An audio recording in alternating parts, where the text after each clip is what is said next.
Hello friends. Did you know nearly 80% of those who watch my videos aren't subscribed? If you enjoy these stories, please hit that subscribe button and leave a like. It really helps. Thank you for being here. By the way, where are you watching from? Let me know in the comments. The headlights carved a narrow tunnel through the swirling white, and Asa Merriweather kept both hands locked on the wheel as the rig crawled forward at 30 miles per hour. He'd been hauling freight for 17 years, and he'd driven through snowstorms in 10 different states, but this one felt different. The flakes weren't falling so much as swarming, thick and wet, plastering the windshield faster than the wipers could clear them. The defroster roared at full blast, filling the cab with dry heat that smelled faintly of diesel and old coffee. Outside, the world had collapsed into a monochrome blur of darkness and motion. The route had seemed straightforward when he'd left the distribution center in Fargo that morning. A 12-hour haul west into Montana, skirting the northern edge of the Rockies, delivering industrial supplies to a mining operation near a town called Ashfall. The dispatcher had mentioned weather moving in, but the forecast hadn't looked serious. Light snow, maybe some wind. Nothing a seasoned driver couldn't handle. But somewhere around the state line, the light snow had thickened into a full squall, and the wind had picked up until it buffeted the trailer hard enough to make the whole rig shudder. Asa had considered pulling over, waiting it out at a truck stop, but the GPS showed nothing for another 40 miles. So he'd kept going, counting on the weight of the load to keep him stable. Now, 2 hours past sunset, he was regretting that decision. The highway had narrowed as it climbed into the foothills, and the guardrails had disappeared entirely in places, replaced by orange reflector posts that flickered past like dying embers. The CB radio crackled with static, and the occasional burst of garbled voices, truckers farther east complaining about road conditions and closures. Asa had tried calling in twice, asking if anyone had recent intel on the pass ahead, but no one had answered. Either the storm was jamming the signal, or he was the only one dumb enough to be out here tonight. The road curved sharply to the left, and Asa downshifted, feeling the engine grind as the grade steepened. The tires found purchase on what felt like packed snow over asphalt, and the rig inched upward. He glanced at the fuel gauge, 3/4 full. Plenty to get him through as long as the road didn't close entirely. The dashboard clock read 9:47 p.m. If he could make it over the pass and down the other side, he'd hit Ashfall by midnight, maybe a little after. Unload in the morning, grab a hot meal, and get some sleep before heading back. The trees closed in on both sides, tall pines weighted down with snow, their branches sagging like old shoulders. In the headlights, they looked almost skeletal, and the spaces between them were absolute black. Asa felt the familiar loneliness of the long haul settle over him, that strange mix of solitude and alertness that came with driving through the night. He'd always liked it in a way. No traffic, no distractions, just the hum of the engine and the rhythm of the road. But tonight, the loneliness felt heavier. The storm pressed in from all sides, muffling sound, swallowing distance. It was like driving through the inside of a cloud. He reached for the thermos wedged between the seats and took a sip of lukewarm coffee. Bitter and stale, but it helped.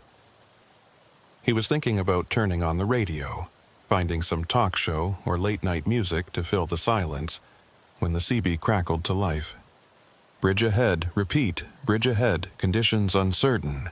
The voice was male, roughened by static, and it cut out before finishing. Asa grabbed the handset, keyed it. "This is southbound 43, come back on that bridge warning. What's the location?" Silence, just the hiss of dead air. He tried again. "Anyone copy? Need confirmation on bridge conditions." Nothing. He hung the handset back on its clip and squinted through the windshield. The road ahead looked the same, a narrow ribbon of white curving upward into the dark. No signs, no markers, but if there was a bridge coming up, he needed to know about it. Bridges iced over faster than regular road, especially in a storm like this. And if it was an old one, narrow or poorly maintained, he might be in trouble. He checked the GPS. The screen showed the highway as a thin blue line, winding through a blank expanse of topographic green. No bridge marked, but that didn't mean much. Half the infrastructure out here was older than the satellites tracking it, built in the 30s and 40s when the mountain towns were logging hubs. Some of those old spans didn't even show up on modern maps. The grade leveled out slightly, and the trees thinned. Asa felt the wind hit the trailer broadside, a solid gust that pushed the rig a foot to the left. He corrected, easing off the throttle. The last thing he needed was to lose traction and slide into the ditch. He'd seen it happen to other drivers, good ones too, guys who'd been hauling twice as long as he had. One mistake, one patch of black ice, and you were done. The CB crackled again. This time, the voice was clearer, though still threaded with static. If you're heading west on Route 14, be advised, Meridian Bridge is down to 1 lane. Road crews got it blocked off for ice removal. You'll need to wait for clearance. Asa keyed the handset. Copy that. This is southbound 43. How long's the wait? A pause, then, depends on conditions. Could be 20 minutes, could be an hour. They're chipping ice off the deck. It's bad up there. Understood. Any alternate routes? Another pause, longer this time. Negative. Meridian's the only way through unless you want to backtrack 60 miles. Your call. Asa cursed under his breath. 60 miles back would put him hours behind schedule, and with the storm worsening, there was no guarantee the other route would be any better. He'd have to take his chances with the bridge. Copy. I'll take the wait. Thanks for the heads up. Stay safe out there, the voice said, and then the line went dead. Asa set the handset down and rubbed his eyes. His back ached from the tension of gripping the wheel, and his shoulders felt like they'd been clamped in a vise. He rolled his neck, heard it pop, and took another sip of coffee. Cold now, but it didn't matter. He needed the caffeine more than the warmth. The road ahead began to descend, and Asa felt the rig pick up speed. He tapped the brakes lightly, keeping the engine brake engaged. The tires hissed against the packed snow, and the trailer swayed slightly as the grade steepened. He could see the trees thinning further now, opening up into what looked like a valley. And then, through the swirling snow, he saw it. The bridge. It rose out of the darkness like a skeleton, all iron and rust, spanning a deep gorge that disappeared into the blackness below. The deck was narrow, barely wide enough for 2 lanes, and the railings were old-fashioned, just waist-high iron bars that looked like they'd snap if you breathed on them wrong. Orange cones lined the approach, funneling traffic into a single lane, and a cluster of yellow lights flickered near the far end. Work lights, Asa guessed. The road crew the CB voice had mentioned. He slowed to a crawl, pulling up behind a line of reflective cones. The bridge stretched ahead, maybe 300 feet long, its iron lattice structure layered with snow and ice. The wind howled through the open framework, and Asa could hear the faint creak of metal, a sound that set his teeth on edge. He'd crossed plenty of old bridges in his career, but this one looked like it had been standing since before the war, maybe even before that. He stopped the rig about 50 feet from the bridge entrance and set the air brakes. The engine idled, a low rumble that vibrated through the cab. Ahead, he could see the work lights more clearly now. They were mounted on tripods, casting harsh yellow pools across the icy deck. But he didn't see any crew. No trucks, no workers in reflective vests, no one chipping ice or waving traffic through. Asa frowned. He grabbed the CB handset. This is southbound 43 at Meridian Bridge. I'm in position, but I don't see any road crew. Anyone got eyes on them? Static. He waited, then tried again. Road crew at Meridian, come in. I'm at the south approach, waiting for clearance. Nothing, just the hiss of dead air and the howl of the wind outside. Asa set the handset down and stared at the bridge. The work lights were definitely on, which meant someone had set them up recently. But where were they? He scanned the deck, the far end, the banks on either side. No movement, no vehicles. Just the lights and the snow and the empty span. He considered his options. He could wait here, hope the crew showed up or radioed back. He could try calling them on his cell, assuming he had service, which he probably didn't. Or he could inch forward, take a closer look, see if maybe they were on the far side, out of view. Before he could decide, something caught his eye. A flicker of movement near the far end of the bridge, just beyond the reach of the work lights. A figure, dark and indistinct, standing near the railing. Asa leaned forward, squinting through the windshield. The snow made it hard to see clearly, but the figure was definitely there. It looked like a person, bundled in a heavy coat, maybe waving. Or was it just standing still? The snow swirled, and the figure seemed to blur, then solidify again. Asa grabbed the handset. "Road crew, is that you at the north end? I see someone near the railing." No response. He tried again. "If you can hear me, I'm coming across. Give me a signal if you need help." Still nothing. The figure didn't move, didn't respond. It just stood there, motionless, except for the occasional shift that might have been the wind tugging at its coat. Asa felt a prickle of unease. Something about this didn't feel right. The empty bridge, the silent radio, the solitary figure in the snow. But what choice did he have? He couldn't sit here all night, and he couldn't turn back. He'd have to cross eventually. He released the air brakes and eased the rig forward. The tires crunched over packed snow, and the trailer creaked as it followed. The bridge deck was coated in a thin layer of ice, visible even through the snow, and Asa felt the tires slip slightly before finding grip. He kept his speed low, barely 10 miles per hour, and focused on keeping the rig centered in the lane. The iron framework loomed on either side, a latticework of rusted beams and cross supports that looked like they were holding the whole structure together through sheer stubbornness. The wind screamed through the open spaces, buffeting the trailer and making the whole rig shudder. Below, Asa could see nothing but darkness, a void so deep it felt like it was pulling at him. He was halfway across when he saw the tracks. They were faint, almost buried under fresh snow, but unmistakable. Tire tracks, wide and deep, like another truck had crossed recently. But they didn't lead all the way to the far end. They stopped about 2/3 of the way across, right in the middle of the lane, and then they just ended. No skid marks, no sign of swerving, just a clean stop, as if the truck had vanished into thin air. Asa's heart began to pound. He slowed even further, almost to a stop, and stared at the tracks. They were fresh.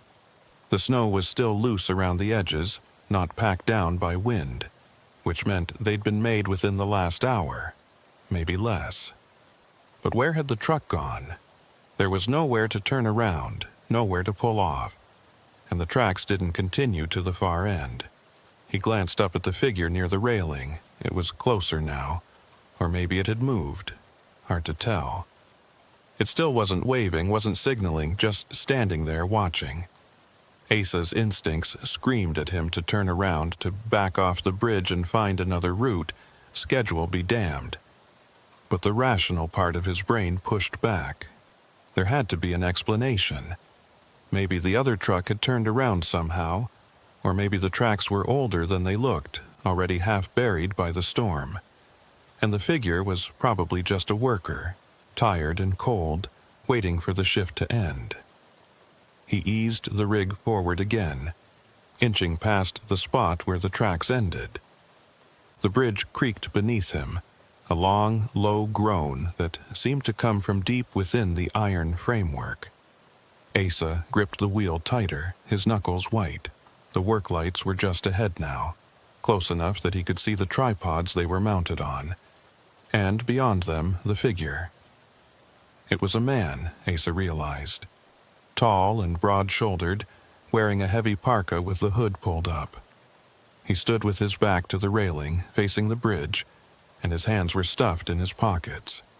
He didn't move as Asa approached, didn't wave or step aside. He just stood there, perfectly still, like a statue. Asa rolled down his window a crack. The wind roared in, bringing a blast of icy air and snow. He shouted over the noise. "You the road crew? Is it safe to cross?" The man didn't respond, didn't even turn his head. Asa felt the unease sharpen into something colder, something closer to fear. He was about to shout again when the CB crackled to life. "Turn around." The voice was low, urgent, barely audible over the static. Asa grabbed the handset. "Say again, turn around. Get off the bridge, now." Asa's pulse spiked. He looked at the figure again. It still hadn't moved. And now, as he stared, he realized something else. The man wasn't standing on the deck. He was standing just beyond the railing, on the other side, suspended over the void. Asa's breath caught in his throat. He slammed the rig into reverse, but the tires spun on the ice, finding no purchase. The trailer fishtailed slightly, and the whole rig shuddered. He tried again, easing off the clutch, but the wheels just spun faster, throwing up sprays of snow and slush. The CB crackled again. "You need to move, don't stop." "I'm trying," Asa shouted back. "The ice. Forward. Go forward. Don't look back." Asa's hands shook as he shifted into first gear. The tires caught, and the rig lurched forward. He didn't look at the figure as he passed, didn't let himself think about what he'd seen. He just focused on the road ahead, on the far end of the bridge, on getting off this goddamn span and back onto solid ground. The work lights flickered as he passed beneath them, and for a moment everything went dark. The headlights cut through the blackness, illuminating nothing but snow and iron. And then the lights flared back on, brighter than before, almost blinding. Asa reached the far end of the bridge and felt the tires hit solid asphalt. The rig rolled forward, off the deck and onto the road beyond. He didn't stop. He kept going, pushing the rig up to 40, then 50, until the bridge was a distant glow in his mirrors. It wasn't until he was a mile down the road that he realized the CB had gone silent. No static, no voices, just dead air. He tried keying the handset, but nothing happened. The radio was off. Asa pulled over at the first turnout he found, a wide patch of gravel beside the road. He killed the engine and sat in the cab, shaking. His breath came in short, ragged gasps, and his hands wouldn't stop trembling. He looked in the side mirror, back toward the bridge, but all he could see was darkness and snow. After a long moment, he picked up the handset and tried the radio again. This time, it crackled to life. Static, and then a voice, different from before, younger, calmer. "Bridge is now clear for westbound traffic. Repeat, Meridian Bridge is clear. Road crew has finished ice removal. Proceed with caution." Asa stared at the handset. The voice sounded like it was reading from a script, like an automated message. But he'd heard another voice earlier, someone warning him to turn around, someone who'd known he was on the bridge. He set the handset down and rubbed his face. Maybe he'd imagined it. Maybe the stress and the storm and the lack of sleep had gotten to him. Or maybe there was something else going on, something he didn't want to think about. He started the engine and pulled back onto the road. The storm was easing now, the snow thinning to light flurries. The trees on either side of the road looked normal, no longer skeletal and menacing. just trees. And ahead, the lights of Ashfall glowed faintly on the horizon. Asa drove in silence. The CB turned low, the only sound the hum of the engine and the hiss of tires on wet pavement. He didn't look back. He didn't want to see the bridge again, didn't want to think about the figure standing beyond the railing, or the tire tracks that ended in the middle of the span, or the voice that had told him to run. By the time he reached Ashfall, it was nearly midnight. He unloaded the cargo in the morning as planned, grabbed a hot meal at a diner on Main Street, and tried to sleep in a motel room that smelled of bleach and stale cigarettes. But every time he closed his eyes, he saw the bridge, the iron framework, the work lights, the figure in the snow, and he heard the voice on the CB. Don't stop. Don't look back. He never took that route again. Asa didn't sleep that night in Ashfall. He lay on the motel bed with his boots still on, staring at the water-stained ceiling tiles and listening to the radiator clank and hiss in the corner. Every time he closed his eyes, he saw the bridge. The figure standing beyond the railing. The tire tracks that ended in nothing. He tried to convince himself it was exhaustion, that the storm and the isolation had played tricks on his mind, but the explanation felt hollow. He'd been driving long enough to know the difference between fatigue and something real. At 5 a.m, he gave up on sleep entirely. He showered in lukewarm water that smelled faintly of sulfur, dressed in yesterday's clothes, and headed down to the diner across the street. The place was nearly empty, just a couple of locals nursing coffee at the counter, and a waitress who looked like she'd been working the graveyard shift for the past 20 years. Asa took a booth by the window and ordered eggs, toast, and coffee strong enough to strip paint. While he waited, he pulled out his phone and searched for information on Meridian Bridge. The cell service was spotty, but he managed to load a few results. Most of what he found was local history, old newspaper articles about the bridge's construction in 1938, and a few mentions of routine maintenance over the decades. Nothing unusual. Nothing that explained what he'd seen. Then he found something else. A forum post from 3 years ago, buried in a trucker's message board he'd never heard of. The title read, Meridian Bridge. Anyone else had weird experiences? Asa clicked on it, his pulse quickening. The original poster, username RoadDog57, had written a short account. He'd been crossing Meridian Bridge on a winter night in 2019 when his CB had started picking up strange transmissions, voices warning him to turn around to get off the bridge. He'd ignored them, thinking it was interference from a nearby radio tower, but halfway across his engine had stalled. No reason, no warning. He'd sat there for 20 minutes, trying to restart it, while the wind howled through the iron framework and snow piled up on his windshield. When the engine finally caught, he'd floored it off the bridge and never looked back. The replies were mixed. A few people said they'd had similar experiences. Radios cutting out, engines stalling, the feeling of being watched. Others dismissed it as superstition, blamed it on old infrastructure and bad weather. But one reply stood out. It was from a user called Mountain Hauler, posted just 6 months ago. I know a guy who used to work road maintenance up there. He told me they stopped doing night shifts on Meridian after a crew went missing in the 80s. They found the truck the next morning, parked in the middle of the bridge, doors open, no one inside. The crew was never found. The state quietly changed the work schedule after that. No one talks about it, but the locals know.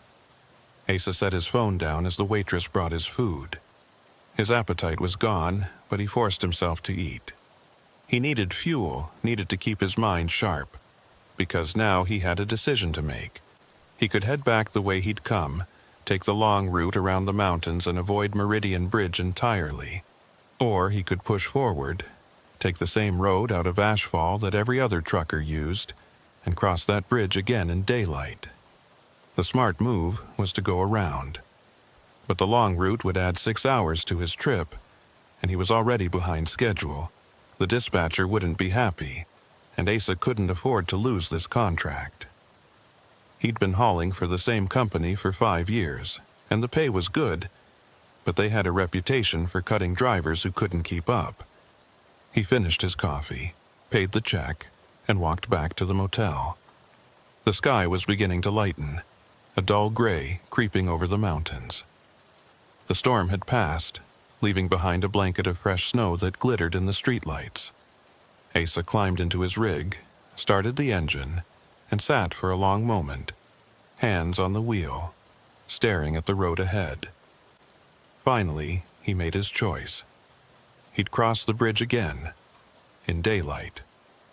With the storm over and visibility clear, he'd be able to see everything, confirm that what he'd encountered the night before had been nothing more than shadows and exhaustion.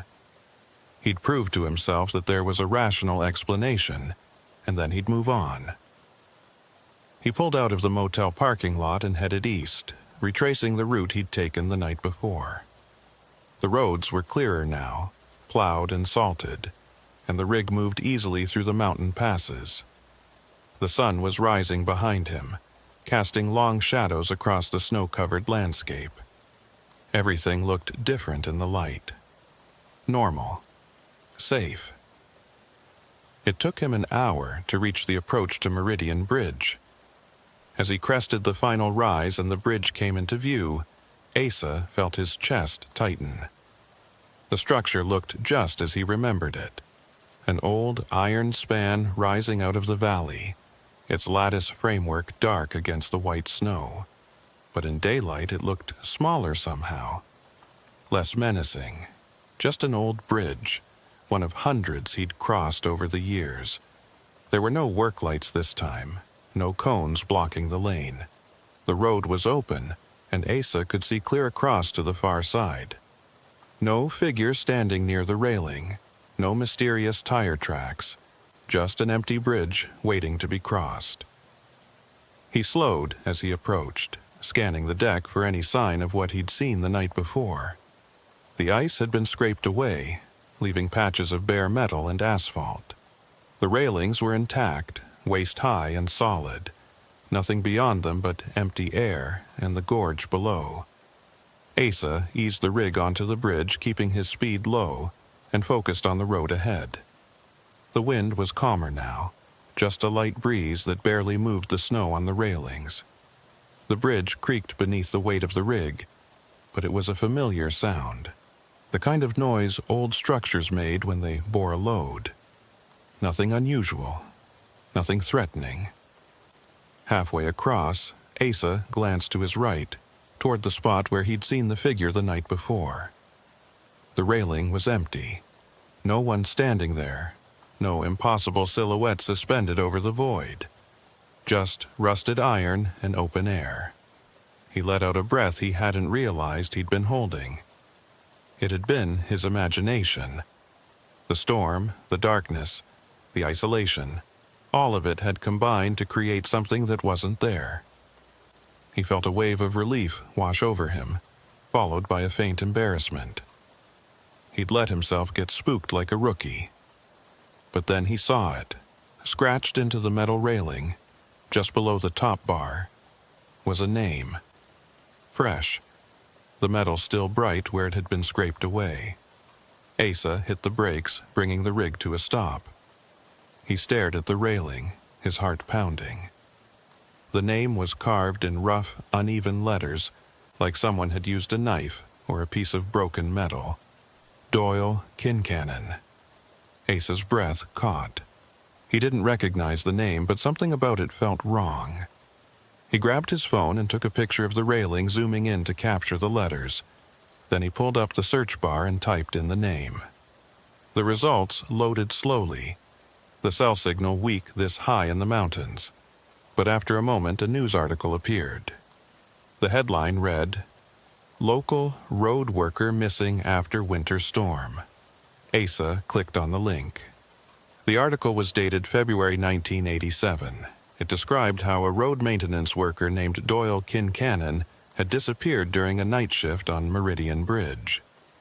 He'd been part of a crew clearing ice from the deck when a sudden storm rolled in. The other workers had taken shelter in their truck. But Kincannon had stayed on the bridge, insisting he needed to finish securing the work lights. When the storm passed and they went to find him, he was gone. No body was ever recovered. Asa stared at the screen, his hands trembling. The name on the railing was the same man who'd disappeared nearly 40 years ago. But the scratches in the metal were fresh. He could see where the rust had been scraped away, exposing bright steel underneath. He set the phone down and looked at the railing again. And that's when he noticed something else. Below the name, almost hidden in the shadow of the lower bar, were more scratches. Not words, but numbers. A date, 02/14/1987. The night Doyle Kincannon disappeared. Asa felt a chill run down his spine. He glanced in the mirror, half expecting to see the figure from the night before standing behind the rig. But the bridge was empty. No one there but him. He was about to release the brakes and keep moving when the CB crackled to life. "You shouldn't have stopped."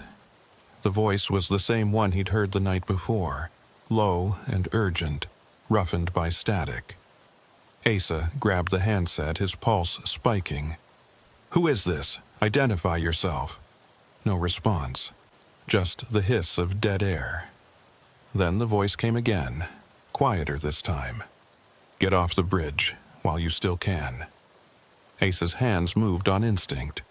He shifted into gear, released the brakes, and pressed down on the accelerator.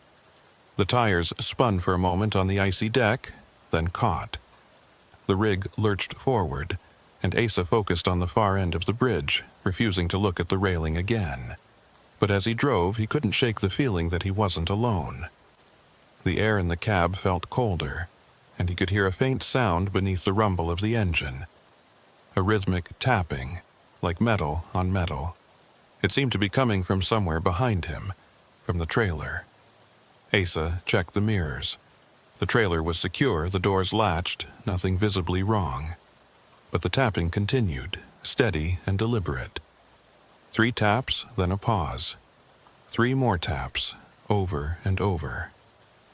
He reached the far end of the bridge and felt the tires hit solid ground. The tapping stopped immediately. Asa pulled over at the first turnout, his heart hammering in his chest. He killed the engine and sat in silence, listening. Nothing. No tapping. No voices on the CB.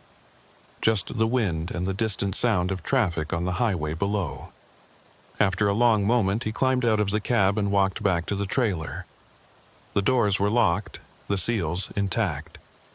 He ran his hand along the side of the trailer, checking for damage, but everything looked normal.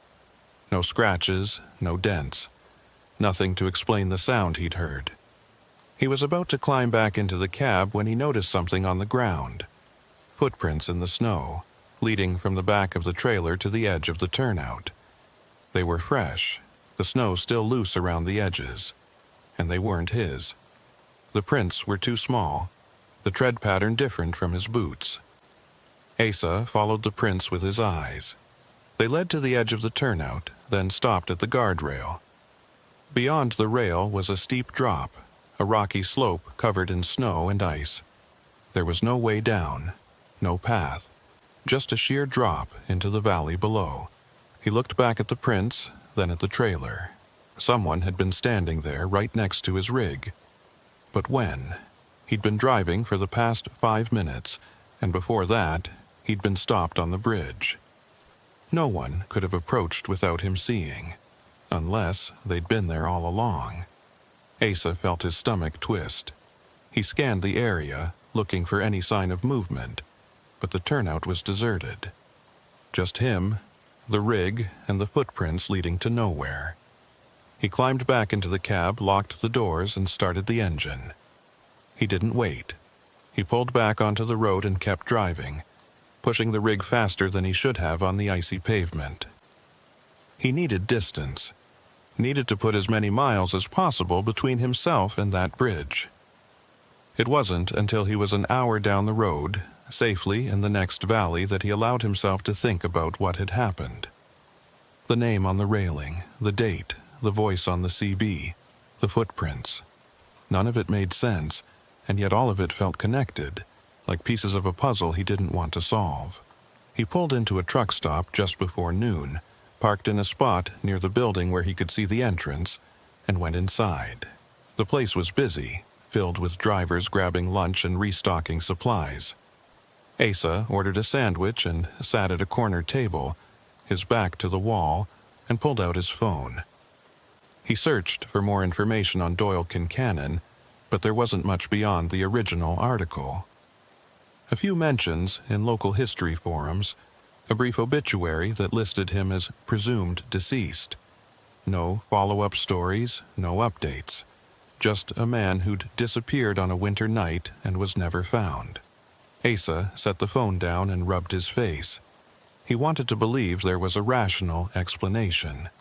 Maybe someone had carved the name on the railing as a memorial, and the scratches just looked fresh because the weather had worn away the rust. Maybe the voice on the CB had been another driver, someone playing a prank or trying to warn him about road conditions. Maybe the footprints had been his own, and he'd just forgotten making them. But deep down, he knew none of that was true. He finished his sandwich without tasting it, paid the check, and walked back to the rig. Before climbing in, he did another walk-around, checking the trailer, the tires, the undercarriage. Everything looked normal. But when he reached the passenger side, he stopped. There, on the side mirror, was a thin layer of frost. Not unusual in itself. The temperature was still below freezing. But the frost had formed in a pattern. Letters traced in the ice as if someone had drawn them with a finger. Turn back. Asa stared at the mirror, his breath visible in the cold air. The letters were clear, unmistakable, and they were fresh. The frost around them was still loose, not yet hardened by the wind. He looked around the parking lot. Dozens of trucks, drivers coming and going, but no one near his rig. No one who could have written the message. He reached out and wiped the frost away with his glove, erasing the letters. Then he climbed into the cab, started the engine, and pulled out of the lot. He didn't look back. He didn't want to see if the message reappeared. For the next 2 hours, Asa drove in silence. The CB was off, the radio turned low. He kept his eyes on the road and his hands steady on the wheel.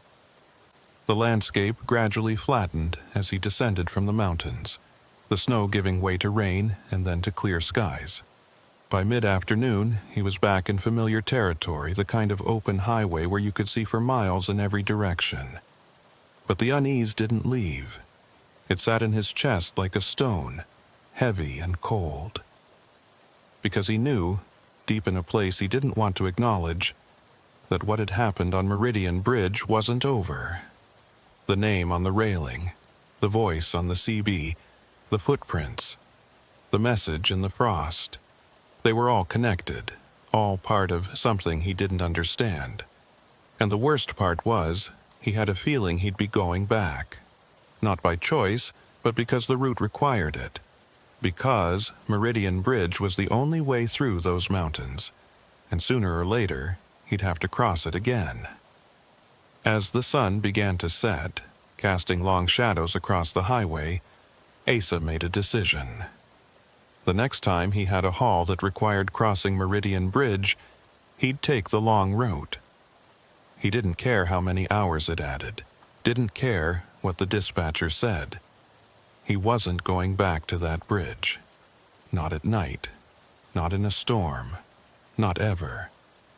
But even as he made that promise to himself, he couldn't shake the feeling that the bridge wasn't done with him yet. Asa kept his promise for 3 weeks. He took the long routes, the ones that added hours to his trips, and cut into his sleep schedule. He hauled freight south through Wyoming, east through the Dakotas, anywhere that didn't require crossing Meridian Bridge. The dispatcher noticed, started asking questions. Why the mileage discrepancies? Why the extended delivery times? Asa gave vague answers about road conditions and weather delays, but he could hear the skepticism in the dispatcher's voice. By the 4th week, he didn't have a choice anymore. The company had a contract with a mining operation near Ashfall, and Asa was the only driver available who knew the route. The load was time-sensitive, high-value equipment that needed to be there by Friday morning. No exceptions, no alternate routes. The dispatcher made it clear: take the direct route through the mountains, or find another job. Asa sat in his apartment that Wednesday night, staring at the assignment sheet. The route was marked in red on the attached map, a straight line from Fargo to Ashfall, right through the mountains, right over Meridian Bridge. He thought about refusing. He had some savings, enough to last a few months while he looked for work with another company. But trucking was all he knew, and jobs were scarce. At 42, starting over wasn't as easy as it had been in his 20s. And there was another part of him, a stubborn part, that refused to let a bridge dictate his life. He'd crossed thousands of bridges over the years. This one shouldn't be any different. So he took the job. He left Fargo at dawn on Thursday, the rig loaded with drilling equipment and spare parts. The weather forecast was clear. No storms predicted for the next 48 hours. That was something, at least. If he had to cross Meridian Bridge again, he wanted daylight and dry roads. The drive was uneventful for the first 6 hours. Asa kept the radio on, listening to talk shows and news broadcasts, anything to fill the silence. He stopped once for fuel and a quick meal, then pushed on toward the mountains. The sun was high and bright, and the roads were clear. Everything looked normal. But as he climbed into the foothills, the unease returned. It started as a tightness in his chest, a feeling he couldn't quite name. The landscape looked the same as always, pine trees and snow-covered slopes, but something felt off. The air seemed thicker, the light dimmer, even though the sky was cloudless. Asa tried to shake it off. He was just nervous, he told himself. Nervous about crossing the bridge again. It was natural. Anyone would feel the same after what he'd experienced. But the feeling didn't go away. It grew stronger as he climbed higher, until his hands were clammy on the wheel and his heart was beating too fast. He turned off the radio, needing silence to focus, and that's when he heard it. A voice, faint and distant, like someone calling from far away. He couldn't make out the words, but the tone was unmistakable. Urgent warning. Asa glanced at the CB. It was off. He'd turned it off that morning, not wanting to hear any transmissions that might spook him. But the voice continued, growing slightly louder. It seemed to be coming from everywhere and nowhere at once, like it was inside the cab with him. He pulled over at a turnout and killed the engine. The silence was immediate and total. No wind, no traffic, no birds, just absolute quiet. Asa sat perfectly still, listening. For a moment there was nothing. Then the voice came again, clearer this time. Don't cross at night. Asa's blood ran cold. He looked around the cab, checking the mirrors, the windows, the back of the sleeper. No one there. He was alone. But the voice had been real. He'd heard it as clearly as if someone had been sitting in the passenger seat. He grabbed his phone, hands shaking, and checked the time. 2:47 p.m. He had maybe 3 hours of daylight left, maybe 4 if he pushed it. If he kept moving at a steady pace, he could reach the bridge before sunset, cross it in daylight, like he'd planned. He started the engine and pulled back onto the road. The unease was still there, but so was his determination. He was going to cross that bridge, prove to himself once and for all that there was nothing to fear, and then he was going to finish this job and never take this route again. The road narrowed as he climbed higher, and the trees closed in on both sides. Asa kept his speed steady, his eyes on the road ahead. He passed the spot where he'd first heard the CB warning weeks ago, the place where the storm had started. Today, the sky was clear. No snow, no wind, just cold mountain air and the steady hum of the engine. He was 10 miles from the bridge when he saw the vehicle ahead. A pickup truck, old and battered, parked on the shoulder with its hood up. Asa slowed as he approached, scanning for any sign of the driver. The truck looked abandoned, no one standing nearby, no footprints in the snow around it. As he passed, he glanced in the side mirror. The truck was still there, hood up, looking like it had been sitting for hours. But something caught his eye. Movement inside the cab. A figure, sitting in the driver's seat, perfectly still. Asa hit the brakes. The rig slowed to a crawl, and he stared at the mirror. The figure hadn't moved. It just sat there, facing forward, hands on the wheel. From this distance, Asa couldn't make out any details, just a dark silhouette against the pale interior of the truck. He should keep going. Every instinct told him to keep going, but he couldn't shake the image of that figure, sitting motionless in a truck that looked broken down. What if someone needed help? What if they were injured or worse? Asa cursed under his breath and pulled over. He set the air brakes and climbed out of the cab, his boots crunching in the snow. The air was cold and still, and his breath fogged in front of his face. He walked back toward the pickup, moving slowly, keeping his eyes on the cab. As he got closer, he could see the figure more clearly. It was a man, wearing a heavy coat and a knit cap. His hands were on the wheel, and his head was tilted slightly forward, like he was asleep, or unconscious. "Hey," Asa called out. "You okay?" No response. The man didn't move, didn't turn his head. Asa stepped closer, close enough to see through the windshield. And that's when he saw the man's face. It was pale, too pale, and his eyes were open, staring straight ahead with a glassy, lifeless expression. Asa felt his stomach drop. He reached for the door handle, then hesitated.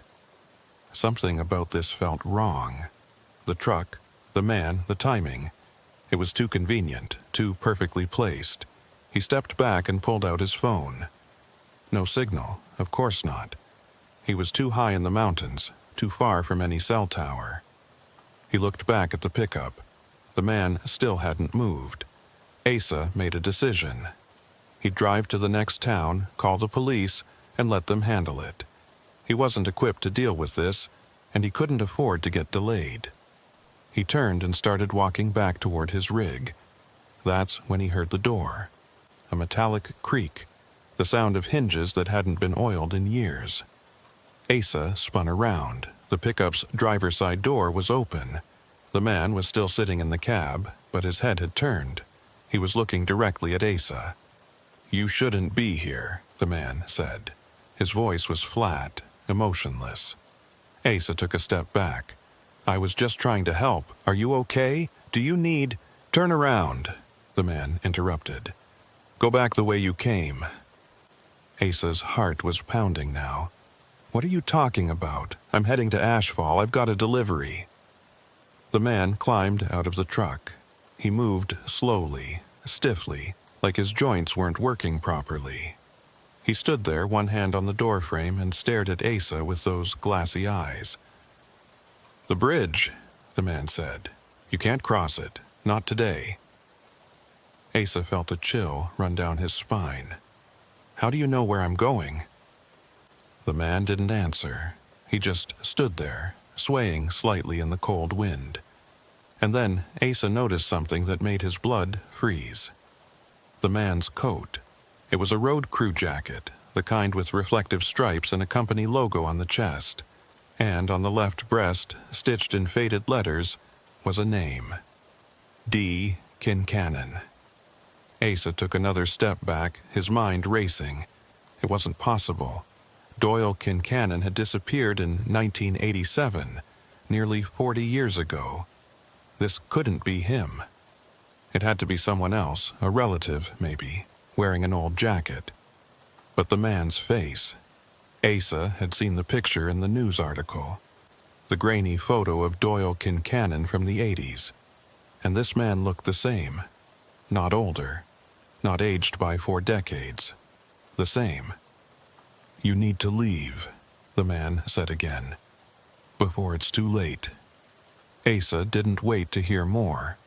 He turned and ran back to his rig, his boots slipping on the icy pavement. He yanked open the door, climbed into the cab and slammed it shut behind him. His hands fumbled with the ignition, and the engine roared to life. He didn't look back. He just shifted into gear and pulled onto the road, the tires spinning for a moment before catching. In the mirror, he could see the pickup. The man was still standing there, watching. And as Asa accelerated away, the man raised one hand, not waving, just pointing. Pointing toward the road ahead, toward the bridge. Asa's breath came in short, ragged gasps. His hands were shaking so badly he could barely keep them on the wheel. But he didn't slow down. He kept driving, pushing the rig faster than he should have on the mountain road, desperate to put distance between himself and that pickup truck. He was 5 miles from the bridge when the sun began to set. The light faded quickly in the mountains, the shadows lengthening and merging until the road was bathed in twilight. Asa glanced at the clock. 5:23 p.m. He'd lost more time than he'd thought. If he didn't reach the bridge in the next 15 minutes, he'd be crossing it after dark. He pressed down on the accelerator, but the rig was already at its limit. The road was too steep, too winding. He couldn't push it any faster without risking a jackknife. The CB, still turned off, suddenly crackled to life. Asa jumped, his heart hammering. He stared at the radio. He hadn't touched it, hadn't turned it on. But the speaker was hissing with static, and beneath the noise he could hear a voice. The same voice he'd heard before, low and urgent. "Don't cross at night." Asa grabbed the handset even though he knew it was pointless. "Who is this? What do you want?" The static grew louder, and the voice fragmented into broken syllables. "Not safe. Turn. Wait for light. I can't turn around," Asa shouted into the handset. "I have a job. I have to cross that bridge." The static cut out, leaving only silence. Then a different voice came through. Clearer this time. Familiar. "Asa." He froze. No one on the CB should know his name. He hadn't identified himself, hadn't given his call sign. But the voice had said his name as clearly as if someone were sitting next to him. "Asa, listen to me. You need to stop. You need to wait." "Who is this?" Asa demanded, his voice shaking. "Someone who tried to cross at night, someone who didn't make it." Asa felt the cab grow colder. His breath fogged in the air, even though the heater was running full blast. He looked at the temperature gauge. Normal. But the cold was seeping in, creeping through the vents and the seams in the doors. "What happened to you?" Asa asked, his voice barely above a whisper. The voice on the CB was quiet for a long moment. Then, "I stayed too long. I thought I could finish the job, but the bridge, it doesn't let you leave. Not once the sun goes down." Asa's eyes darted to the road ahead. He could see the bridge now, a dark outline against the fading light. The iron framework looked skeletal in the twilight, and the gorge below was already lost in shadow. "What do I do?" Asa asked. "Stop. Wait until morning. Don't cross at night." Asa's foot hovered over the brake. Every rational part of his mind told him to stop, to pull over and wait. But the stubborn part, the part that had kept him driving for 17 years, pushed back. He was so close. The bridge was right there. If he just kept going, he could cross it in 5 minutes and be done with this. "I can make it," Asa said, more to himself than to the voice on the CB. "I'll be fine." "No." the voice said, sharp and commanding. "You won't." I thought the same thing. I was wrong. Asa's foot moved to the brake. The rig began to slow. He was a quarter-mile from the bridge now, close enough to see the approach, the cones that marked the entrance. Close enough to see something else, too. Lights. Work lights. Just like the ones he'd seen weeks ago. They were set up on the bridge deck, casting harsh yellow pools across the iron framework. And standing near them, barely visible in the fading light, were figures. 3 of them wearing road crew jackets moving slowly across the deck. Asa's breath caught in his throat. The road crew. They were here, working on the bridge. That meant it was safe. That meant he could cross. But something about the scene felt wrong. The figures moved too slowly, too mechanically, and their shadows, cast by the work lights, didn't quite match their movements. They stretched too long, reaching across the deck like grasping hands. "Do you see them?" the voice on the CB asked. Asa nodded, even though no one could see him. "The road crew, they're on the bridge." "No," the voice said, "they're not." "What do you mean?" "I can see them right there." "Look closer." Asa squinted through the windshield. The figures were still moving, but now that he was paying attention, he realized they weren't doing anything. They weren't carrying tools, weren't working on the deck. They were just walking, back and forth, over and over, like they were pacing, or waiting. "They're not real," the voice said. "They're what's left, the ones who didn't leave." Asa slammed on the brakes. The rig shuddered to a stop, the trailer swaying slightly behind him. He was 50 feet from the bridge now, close enough to see the details. The rusted iron, the icy deck, the figures moving in the work lights, and then one of them stopped. It turned toward Asa's rig, and even from this distance, even in the dim light, Asa could see its face, pale and lifeless, just like the man in the pickup truck, just like Doyle Kincannon. The figure raised one hand, beckoning. "Come closer, step onto the bridge." Asa's hands moved on their own. He threw the rig into reverse and the tires spun on the icy pavement. The rig lurched backward, the trailer fishtailing slightly. He corrected, straightened it out, and kept backing up until he was 100 feet from the bridge. Then he stopped, set the air brakes, and sat in the cab, shaking. The CB crackled. "Good, now stay there. Wait until morning." Asa looked at the clock. 5:41 p.m. Sunset was in less than 20 minutes. He'd have to wait all night. 13 hours sitting in the cab, alone on this mountain road, with that bridge and those figures just 100 feet away. "I can't," Asa said. "I can't stay here all night." "You have to. It's the only way." Asa closed his eyes, trying to calm his racing heart. He thought about turning around, driving back the way he'd come. But it was a 2-hour drive to the nearest town, and the road would be pitch black within the hour. He'd be driving blind on icy mountain roads, with no guarantee he wouldn't end up in a ditch. He opened his eyes and looked at the bridge again. The figures were still there, still pacing, still waiting. "Okay," Asa said quietly. "I'll wait." The CB hissed with static, then went silent. Asa turned off the engine to save fuel, then pulled a blanket from the sleeper and wrapped it around himself. The temperature in the cab began to drop immediately, and he could see his breath fogging in the air. He settled in for a long night, his eyes fixed on the bridge, watching the figures move back and forth in the work lights.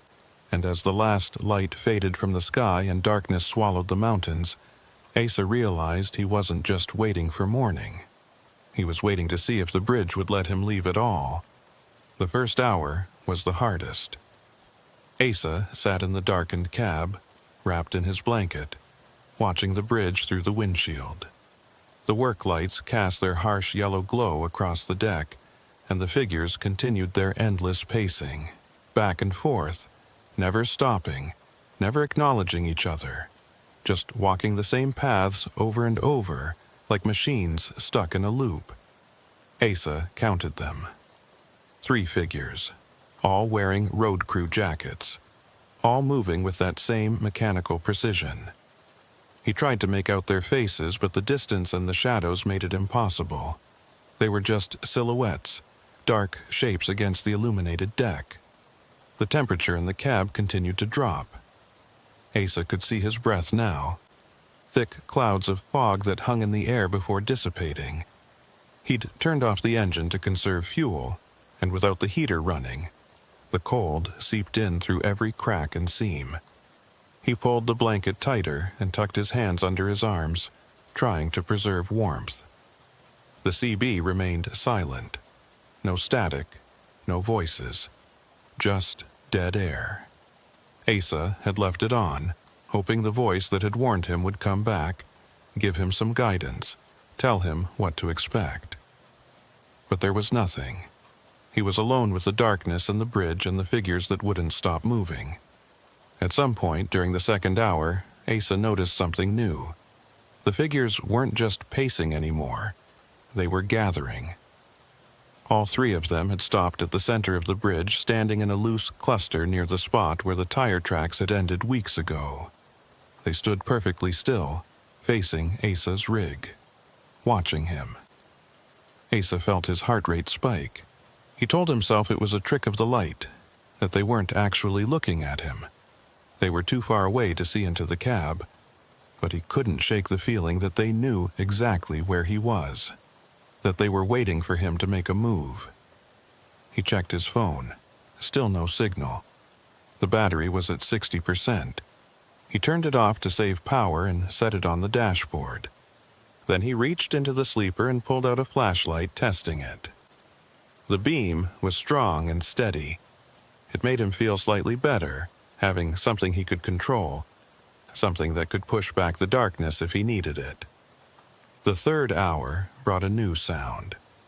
It started as a faint creaking, like metal under stress, and at first, Asa thought it was just the bridge settling. Old structures made noise, especially in the cold, but the sound grew louder, more rhythmic. It was coming from the bridge, but it wasn't the random groaning of stressed iron. It was deliberate, measured. Footsteps. Asa sat up straighter, his eyes locked on the bridge. The 3 figures were still standing at the center, motionless. But the sound of footsteps continued, growing closer. Someone was walking on the bridge deck, moving from the far end toward Asa's position. He grabbed the flashlight and pointed it toward the bridge, but the beam didn't reach far enough. The work lights were too bright, creating a wall of glare that his flashlight couldn't penetrate. He could hear the footsteps clearly now, heavy boots on metal, the sound echoing through the gorge below. And then he saw it. A 4th figure, emerging from the darkness beyond the work lights. It walked slowly, steadily, moving with more purpose than the other 3. As it entered the pool of light, Asa could see it was wearing the same road crew jacket. But unlike the others, this one was looking down, watching its own feet as it walked. The figure stopped at the edge of the lit area, about 50 feet from Asa's rig. It stood there for a long moment, swaying slightly. Then it raised its head and looked directly at the cab. Asa's breath caught. Even from this distance, even in the harsh light, he could see the face clearly now. It was Doyle Kincannon, the same man he'd seen in the pickup truck, the same pale skin, the same glassy eyes. But now there was something else in that expression. Recognition and sadness. The figure raised one hand, palm out. Not beckoning this time, just showing. And that's when Asa saw it. The hand was wrong. The fingers were bent at unnatural angles and the skin had a waxy, frozen quality, like it had been exposed to extreme cold for too long.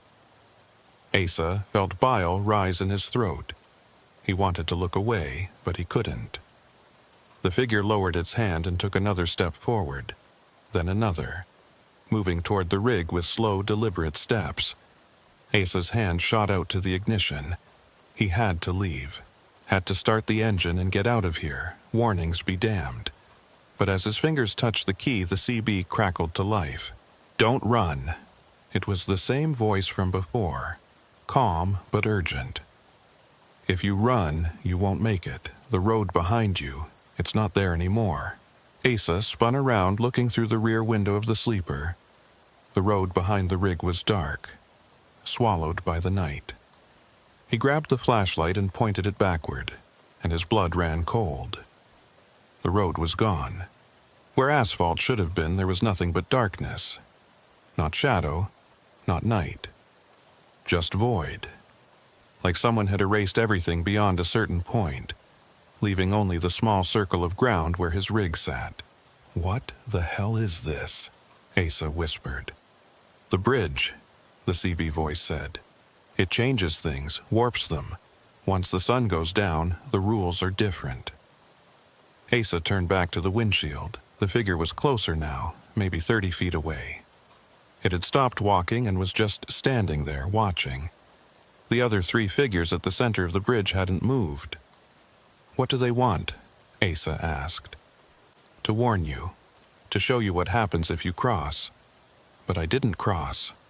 I stopped. I'm waiting, just like you said. And that's why you still have a chance. But you need to understand something, Asa. This bridge, it's hungry. It's been hungry since it was built. They used prison labor to construct it in the 30s. 3 men died during construction, fell into the gorge, and their bodies were never recovered. The bridge was finished on schedule, dedicated on time, and everyone forgot about them." Asa stared at the figure in the road crew jacket. Doyle Kincannon fell too, in 1987. He didn't fall. He stayed too long. Tried to finish his shift after dark. The bridge took him, same as it took the others. And now they're all part of it. Trapped in that night, walking the same paths, trying to warn people like you. "How do you know all this?" Asa asked, his voice shaking. The CB was silent for a moment, then, "Because I'm one of them." Asa felt the temperature drop even further. Frost was forming on the inside of the windshield now, creeping across the glass in delicate patterns. He wiped it away with his sleeve, but it came back immediately. "My name was Ren Dalrymple," the voice continued. "I was a truck driver, just like you. Came through here on a February night in 2003. I thought I could make it across before the storm hit. I was wrong." Asa's throat tightened. "What happened?" "I made it halfway across. Then the engine stalled. I couldn't restart it. I sat there for 3 hours, waiting for help. But no help came. The cold got worse. I tried to climb out, tried to walk, but my legs wouldn't work. By the time the sun came up, I was gone." "But your voice," Asa said. "You're talking to me now. This is what's left. A warning, a loop. I've been trying to help people for 20 years. Some listen. Most don't." Asa looked at the figure in the road. Doyle Kincannon was still standing there, motionless. Is he trying to help too? In his own way, they all are. But they can't speak, can't use the radio. All they can do is show you what happened to them. Hope you're smart enough to understand. The figure in the road took another step forward. It was close enough now that Asa could see the details of the jacket. The name stitched on the chest. The ice crystals forming on the fabric. And he could see something else. The figure's eyes weren't glassy because of death. They were frozen. Literally frozen, ice coating the surface like a thin film. "What do I do?" Asa asked quietly. "Wait. When the sun rises, the bridge will release its hold. The road behind you will come back. The figures will fade. You'll be able to cross safely, but you can't leave the rig, you can't step onto the ground, and you absolutely cannot step onto the bridge." "Why?" because the moment your feet touch that deck, you become part of it.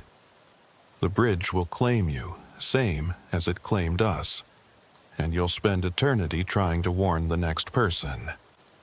Asa felt tears sting his eyes. He wiped them away angrily. How long until sunrise? 7 hours, maybe 8. 7 hours. Asa looked at the fuel gauge. He'd burned through a quarter tank just getting here. He had enough to idle the engine for maybe 2 hours, keep the heater running, keep the cold at bay. After that, he'd be running on empty. He'd have to sit in the freezing cab with no heat, no light, just the blanket and his own body heat. I don't know if I can make it that long, Asa said. You can. You're stronger than you think. And you have something we didn't have. What's that? A warning. You know what's waiting for you. You can prepare. We went in blind. Asa took a shaky breath and nodded, even though no one could see him. He reached for the ignition and started the engine. The heater roared to life, blowing warm air into the cab. He'd run it for an hour, get the temperature up, then shut it down to conserve fuel. Repeat as needed. He could do this. The figure in the road took one more step forward, then stopped. It was close enough now that Asa could have opened the door and touched it. But he didn't. He just sat there, watching, as the figure slowly raised its hand again. This time, it wasn't showing Asa its frozen fingers. It was pointing, not at the bridge, not at the rig, but at Asa himself. The meaning was clear. This could be you. This will be you, if you're not careful. Asa nodded slowly, acknowledging the warning. The figure lowered its hand and began to walk backward, retracing its steps toward the bridge. It moved slowly, never turning around, just backing away until it merged with the shadows at the edge of the work lights. The CB crackled. Good. Now settle in. It's going to be a long night. Wren Dalrymple's voice faded, replaced by static. Asa turned the volume down and leaned back in his seat, the blanket wrapped around him. The heater was working, pushing back the cold, but he could still see his breath. The frost on the windshield had stopped spreading, but it hadn't receded. He spent the next hour trying to stay warm and awake.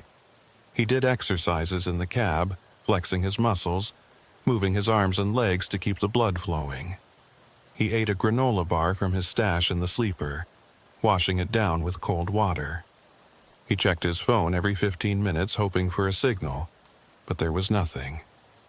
At the end of the hour, he shut down the engine. The silence was immediate and oppressive.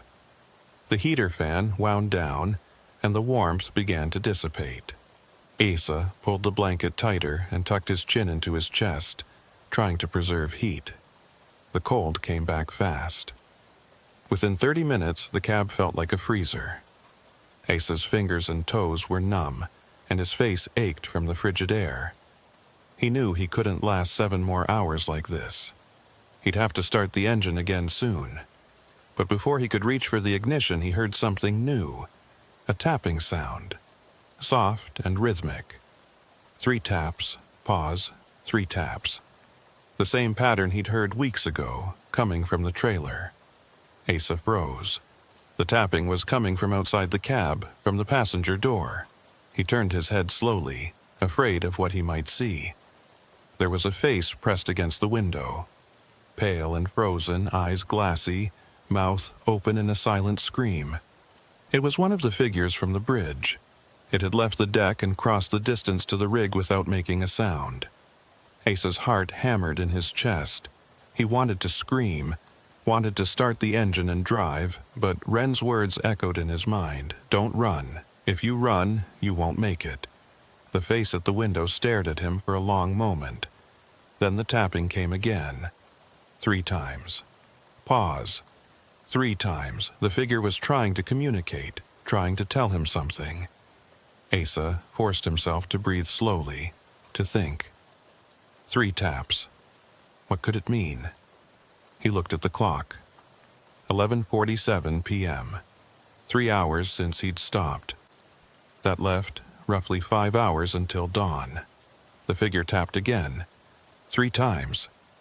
Then it raised its frozen hand and held up 3 fingers. 3 of them. 3 men who died during construction. 3 figures on the bridge. And then Asa understood.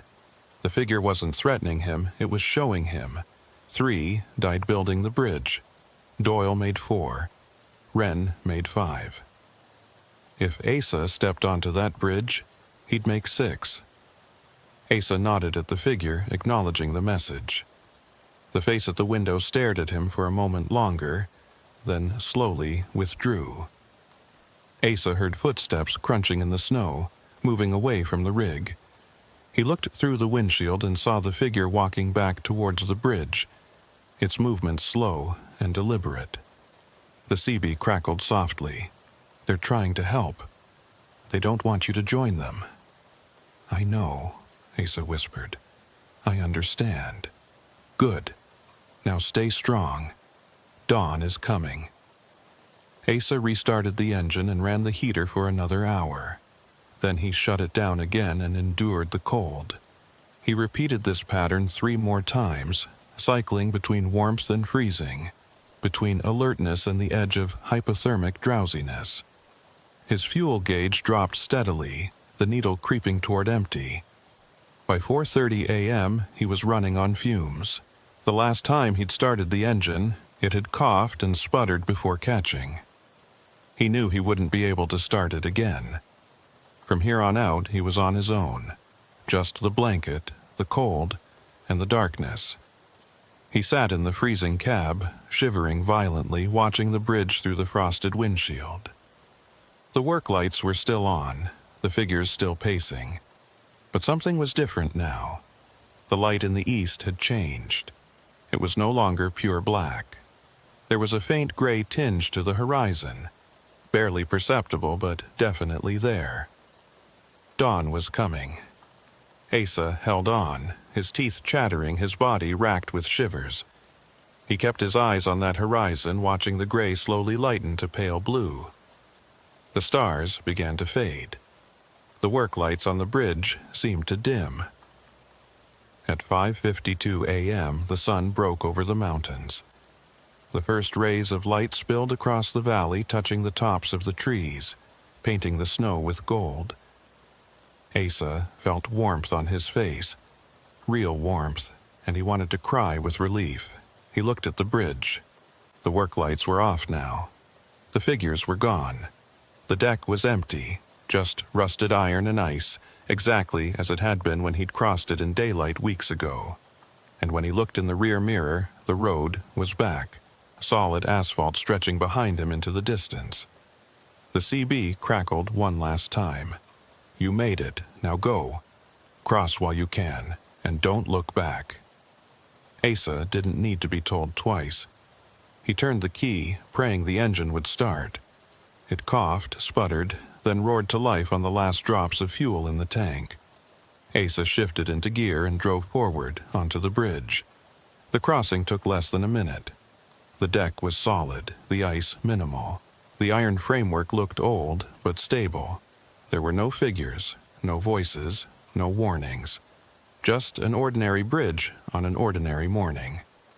When Asa reached the far side and felt the tires hit solid ground, he let out a breath he hadn't realized he'd been holding.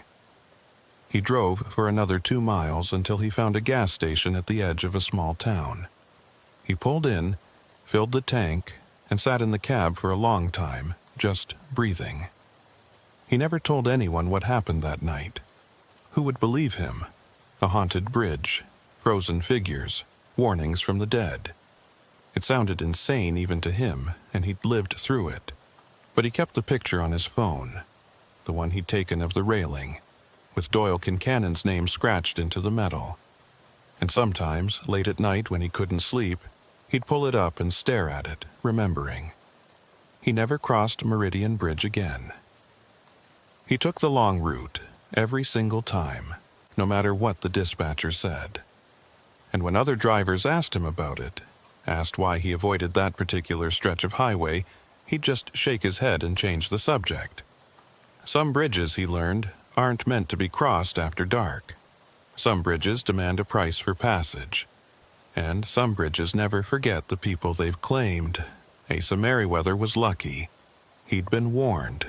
He'd listened, and he'd survived. But every time he drove past that exit, the one that led up into the mountains toward Meridian Bridge, he'd slow down and look.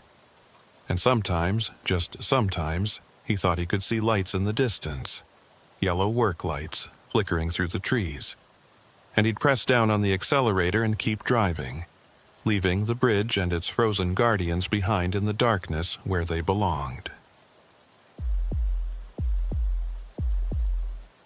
The weather report had called for light flurries, maybe an inch of accumulation by morning. Nothing Orrin Kepler hadn't driven through 100 times before. He'd been hauling freight across the upper Midwest for 12 years, and he knew the lake effect systems that rolled off Superior like he knew the gears in his transmission. They were unpredictable, sure, but manageable if you kept your head and didn't push your luck. He'd left Duluth at 4 in the afternoon with a load of machine parts destined for a manufacturing plant in Sault Ste. Marie. The route took him along the south shore of Lake Superior, a stretch of highway that hugged the coastline and offered spectacular views when the weather was clear.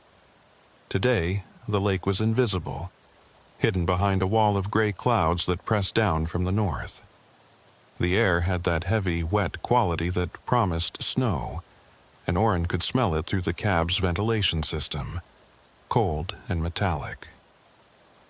By 6 o'clock, the flurries had started. Thin and sparse at first, just enough to dust the windshield between wiper passes. Orrin kept his speed steady at 55, the rig moving smoothly along the 2-lane highway. Traffic was light, just a few cars heading in the opposite direction, their headlights cutting brief holes in the gathering dusk. The radio played classic rock at low volume, and Orrin hummed along absently, his mind already planning the route for tomorrow's return trip. The snow began to thicken around 7. The flurries turned to steady fall, and visibility dropped from a quarter mile to maybe 500 feet. Orrin slowed to 45, then 40, his eyes scanning the road ahead for brake lights or reflectors. The highway had narrowed, the shoulders disappearing under accumulating snow, and the center line was already buried. He was navigating by feel now, by the slight rise of the road surface and the dark shapes of trees on either side. He'd driven this route enough times to know the landmarks. The gas station at mile marker 47, the scenic overlook at 62, and at mile 79, the Portage Bridge, a massive lift span that crossed the mouth of a narrow bay connecting 2 sections of the lake. The bridge was old, built in the 50s, and it still operated on a manual system. A bridge tender sat in a small control house at the center span, raising and lowering the deck to allow boat traffic to pass underneath. Orrin had crossed it dozens of times, usually without incident. But tonight, as he approached the bridge, something felt different. The snow was coming down heavier now, thick, wet flakes that stuck to everything and turned the world into a blur of white and gray. The wind had picked up too, gusting hard enough to rock the trailer and send snow swirling across the road in ghostly spirals. He slowed to 30 as he crested the hill that led down to the bridge approach. Through the snow, he could make out the dark shape of the span, a long, flat structure rising slightly as it crossed the water. The control house sat at the midpoint, a small square building with yellow windows that glowed faintly in the storm. Red signal lights marked the corners of the bridge, but they looked dim, almost obscured by the falling snow. As Orrin descended toward the approach, he noticed something odd. The barrier gates were down. The red and white striped arms stretched across both lanes, blocking access to the bridge. Warning lights flashed in sequence, the same pattern used when the bridge was raised for boat traffic. Orrin frowned. It was late November, well past the shipping season. The lake should be empty, no boats moving, no reason to raise the bridge. He slowed to a crawl and pulled up to the barrier, setting his air brakes. Through the windshield, he could see the bridge deck beyond the gates. It looked normal, level, and solid, not raised. So why were the barriers down? He grabbed the CB handset and keyed it. "This is eastbound commercial at Portage Bridge. Anyone know why the barriers are activated? Bridge looks closed, but the deck is down." Static hissed through the speaker. He tried again. "Portage Bridge Control. This is eastbound commercial requesting status. Do you copy?" More static. Then a voice, faint and crackling, barely audible over the interference. "Wait for clearance. Deck needs." The transmission cut out. Orrin adjusted the squelch, trying to clean up the signal, but the voice didn't return. He set the handset down and stared at the barrier. He could see the control house clearly now, maybe 200 feet away. The windows were lit, and he thought he could see movement inside, a shadow passing across the glass. He considered his options. He could wait here, hope the bridge tender came out to explain the situation. Or he could try calling on his cell phone, see if he could get through to someone. He pulled out his phone and checked the screen. 1 bar of signal, flickering between 1 and 0. He dialed the number for the State Highway Department's road condition hotline, but the call dropped before it connected. Orrin cursed under his breath and set the phone aside. He was about to try the CB again when he saw headlights in his mirror. A vehicle was approaching from behind, moving slowly through the snow. As it got closer, Orrin could see it was a county sheriff's cruiser, its light bar dark, but its headlights cutting through the storm. The cruiser pulled up alongside Orrin's cab and stopped. The driver's window rolled down, and Orrin rolled down his own window, letting in a blast of cold air and snow. The deputy was young, maybe late 20s, with a serious face and sharp eyes. He leaned toward his window and raised his voice over the wind. "You been here long?" "Just pulled up," Orrin shouted back. "Barriers are down, but the deck looks level. Can't raise anyone on the radio." The deputy nodded. "Yeah, we've been getting reports. System's been acting up all day. Bridge tender called it in this morning, said the controls were cycling on their own. State sent a tech out, but he couldn't find anything wrong. So, is it safe to cross?" The deputy hesitated. "Deck's solid. No reason it shouldn't be. But the tender's supposed to reset the barriers manually before letting anyone through. Procedure, you know." "You want to go check?" Orrin asked. The deputy looked at the control house, then back at Orrin. "Yeah, stay put. I'll see what's going on."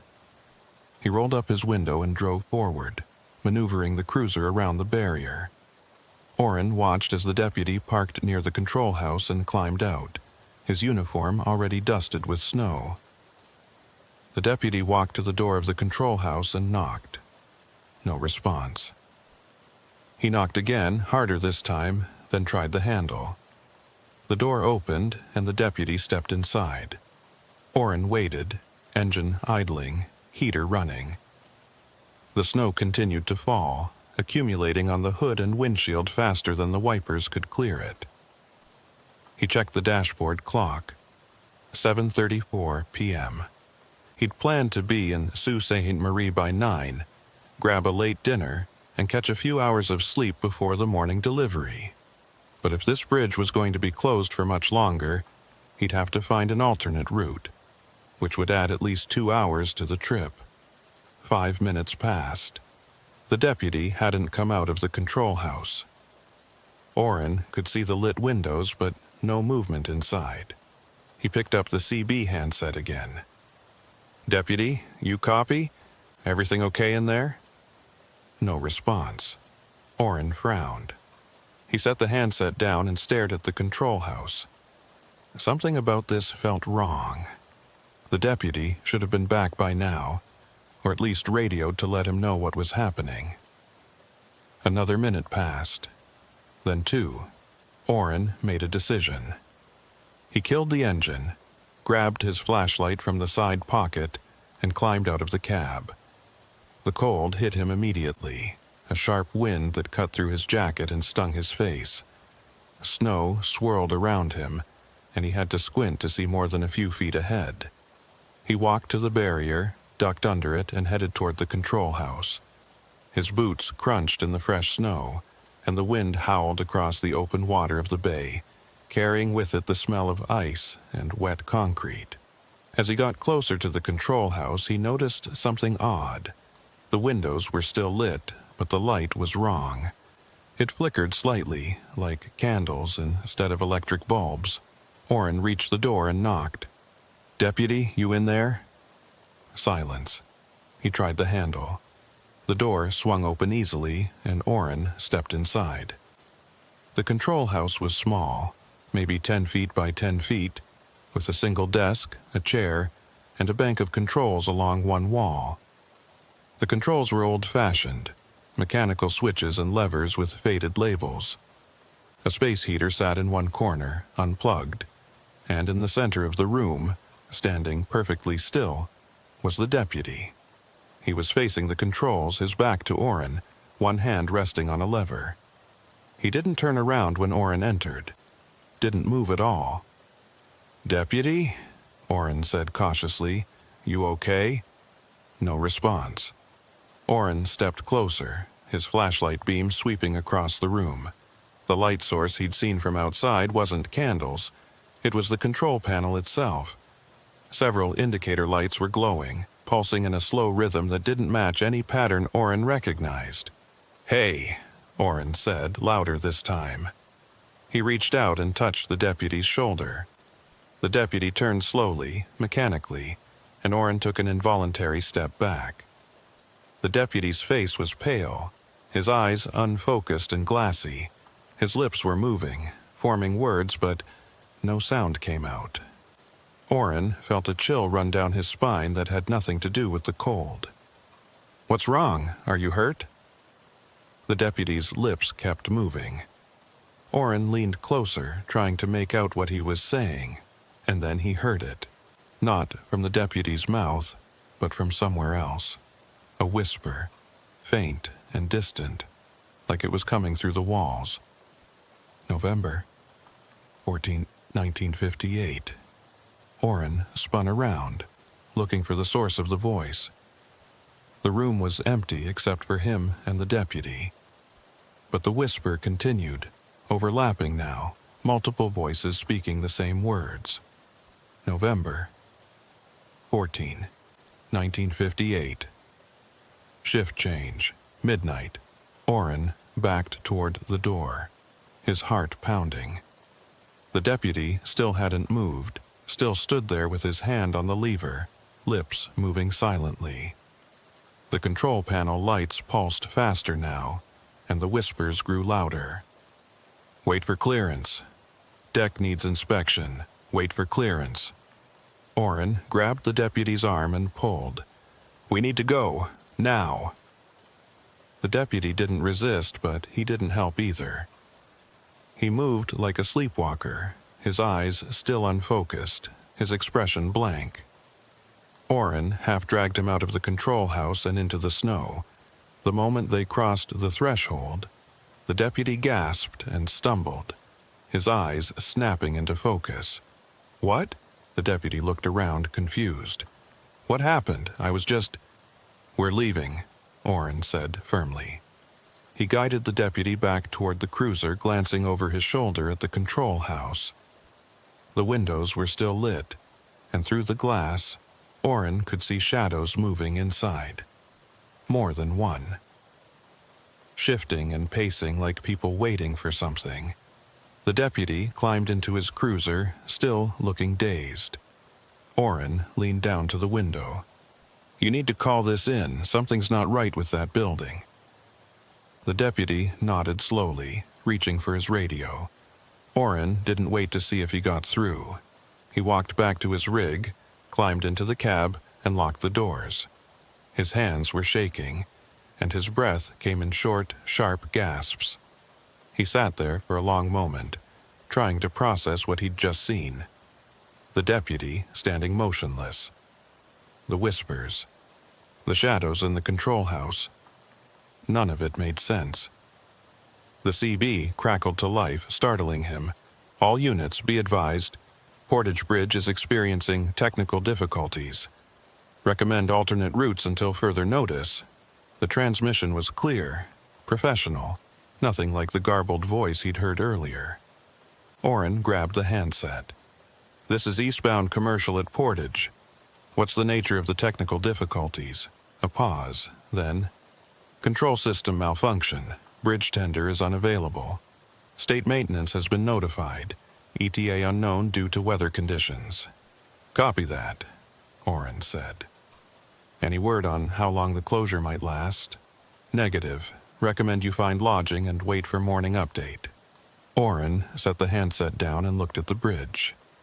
The barriers were still down, the warning lights still flashing. The deputy's cruiser was still parked near the control house, but the deputy himself was nowhere to be seen. Orrin checked his mirrors, looking for any sign of movement, but the storm had thickened, reducing visibility to almost nothing. He made a decision. He'd back up, turn around, and find a hotel in the nearest town. Come back in the morning when the weather cleared and the bridge was operational. This whole situation felt wrong, and Orrin had learned over the years to trust his instincts. He started the engine and was about to release the air brakes when he saw something that made him freeze. Standing at the edge of the bridge, just beyond the barrier, was a figure. It was tall and broad-shouldered, wearing what looked like an old-fashioned work coat and cap. The figure stood perfectly still, facing Orrin's rig, and even through the snow, Orrin could see it was watching him. Orrin's hand moved to the CB, but before he could key it, the figure raised one arm. Not waving, just pointing at the control house. Orrin stared at the figure, his pulse racing. He wanted to look away, wanted to shift into reverse and get out of here, but he couldn't move. The figure lowered its arm and took a step forward, then another, moving toward the rig with slow, deliberate steps. Orrin's paralysis broke. He slammed the rig into reverse and hit the accelerator. The tires spun on the snow-covered pavement, then caught. The rig lurched backward, and Orrin corrected the wheel, straightening it out. He kept reversing until he was 100 feet from the barrier, then shifted into first and turned the rig around. In the mirror, he could see the figure. It had stopped at the barrier and was standing there, still as a statue, watching him leave. Orrin didn't slow down. He drove back the way he'd come, pushing the rig faster than he should have on the icy road, desperate to put distance between himself and that bridge. He didn't stop until he reached a truck stop 20 miles west, a brightly lit oasis in the storm. He pulled into a parking spot near the building and killed the engine. His hands were still shaking. He sat in the cab for a long time, staring at nothing, trying to make sense of what had happened. November 14, 1958. The whispers had been specific. A date. Orrin pulled out his phone and searched for information on Portage Bridge and that date. The signal was weak, but after a few minutes, a result loaded. It was a newspaper article from November 1958. The headline read, "Bridge Tender Missing After Midnight Shift." Orrin read the article with growing unease. A woman named Mavis O'Rourke had been working the midnight shift at Portage Bridge on November 14th when she disappeared. Her coat and thermos were found in the control house, but she was never seen again. The article mentioned that the bridge had experienced mechanical problems that night, with the barriers activating on their own and the deck raising and lowering without input. A search of the bay had turned up nothing. Orrin set the phone down and stared at the darkened windshield. Mavis O'Rourke, November 14, 1958. The whispers had been her shift notes, her routine, looping endlessly in that control house. And the figure on the bridge. Was that her too? Or someone else? Someone who'd been waiting in that control house for 66 years? Orrin didn't have answers, But he knew one thing with absolute certainty. He wasn't going back to that bridge. Not tonight, not ever. He climbed out of the cab and walked into the truck stop, needing warmth, light, and the presence of other people. He ordered coffee and sat at a booth near the window, watching the snow fall and thinking about the deputy's blank expression and the shadows moving in the control house. Outside, the storm continued to rage, and somewhere in the darkness, Portage Bridge waited. Barriers down, lights flashing, a ghost keeping vigil over an empty span, calling out shift notes to anyone who would listen. Orrin didn't sleep that night. He tried, renting a room at the motel attached to the truck stop, but every time he closed his eyes, he saw the deputy's blank face and the figure standing on the bridge. At 3 a.m., he gave up and went back down to the truck stop restaurant, ordering breakfast and more coffee while the night shift waitress eyed him with tired sympathy. By dawn, the storm had passed. The sky was clear and pale blue, and the world outside was buried under 14 inches of fresh snow. Plows were already out, their orange lights flashing as they worked to clear the highways. Orrin sat at his booth and watched the sun rise, painting the snow gold and pink, and tried to decide what to do. The logical choice was to call the dispatcher, explain that the bridge was closed, and request reassignment to a different route. The company would understand. Weather delays happened. But something nagged at him, a stubborn curiosity he couldn't quite shake. What had happened in that control house? And who was the figure on the bridge? At 7 o'clock, his phone rang. It was the dispatcher. "Kepler, what's your status? You were supposed to check in last night." "Bridge was closed," Orrin said. "Portage Bridge, mechanical issues. I'm at a truck stop about 20 miles west." "Yeah, we got the alert. Bridge reopened at 0600 this morning. State crew cleared it. You're good to proceed." Orrin felt his stomach tighten. "It's open. You sure?" "That's what the traffic report says. Why? You have a problem with it?" Orrin hesitated. How could he explain what he'd seen without sounding crazy? No problem. I'll head out now." "Good. Clients expecting delivery by noon. Don't be late." The dispatcher hung up. Orrin set the phone down and stared at his cold coffee. The bridge was open, cleared by a state crew, which meant someone had been in that control house this morning, reset the barriers, and checked the systems. Someone who presumably hadn't encountered any whispers or shadows or figures in vintage work clothes. Maybe he'd imagined it. Maybe the stress and the storm and the isolation had combined to create something that wasn't there. The deputy had seemed normal by the time Orrin left, hadn't he? Maybe the whole thing had been a shared hallucination, carbon monoxide or some other environmental factor. Orrin paid his bill and walked out to the rig. The parking lot was half empty now, most of the overnight trucks already back on the road. He climbed into the cab, started the engine, and sat for a moment, hands on the wheel.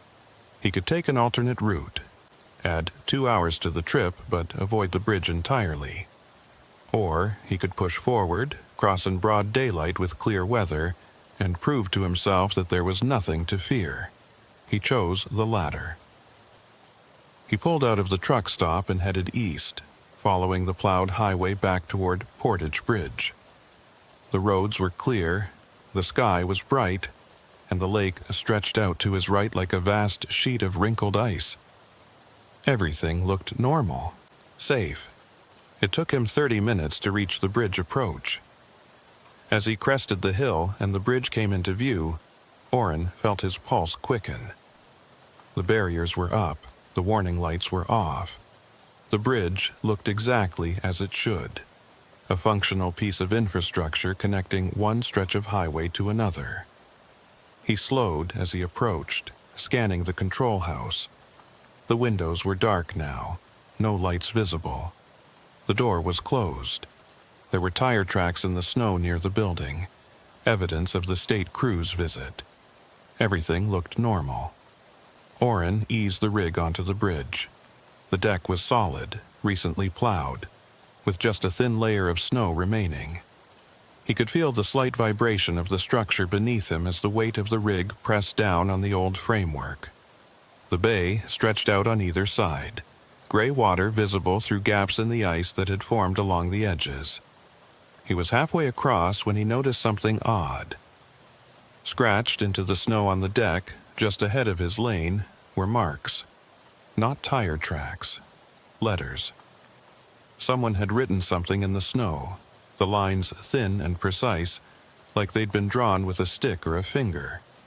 Orrin slowed almost to a stop, trying to make out the words.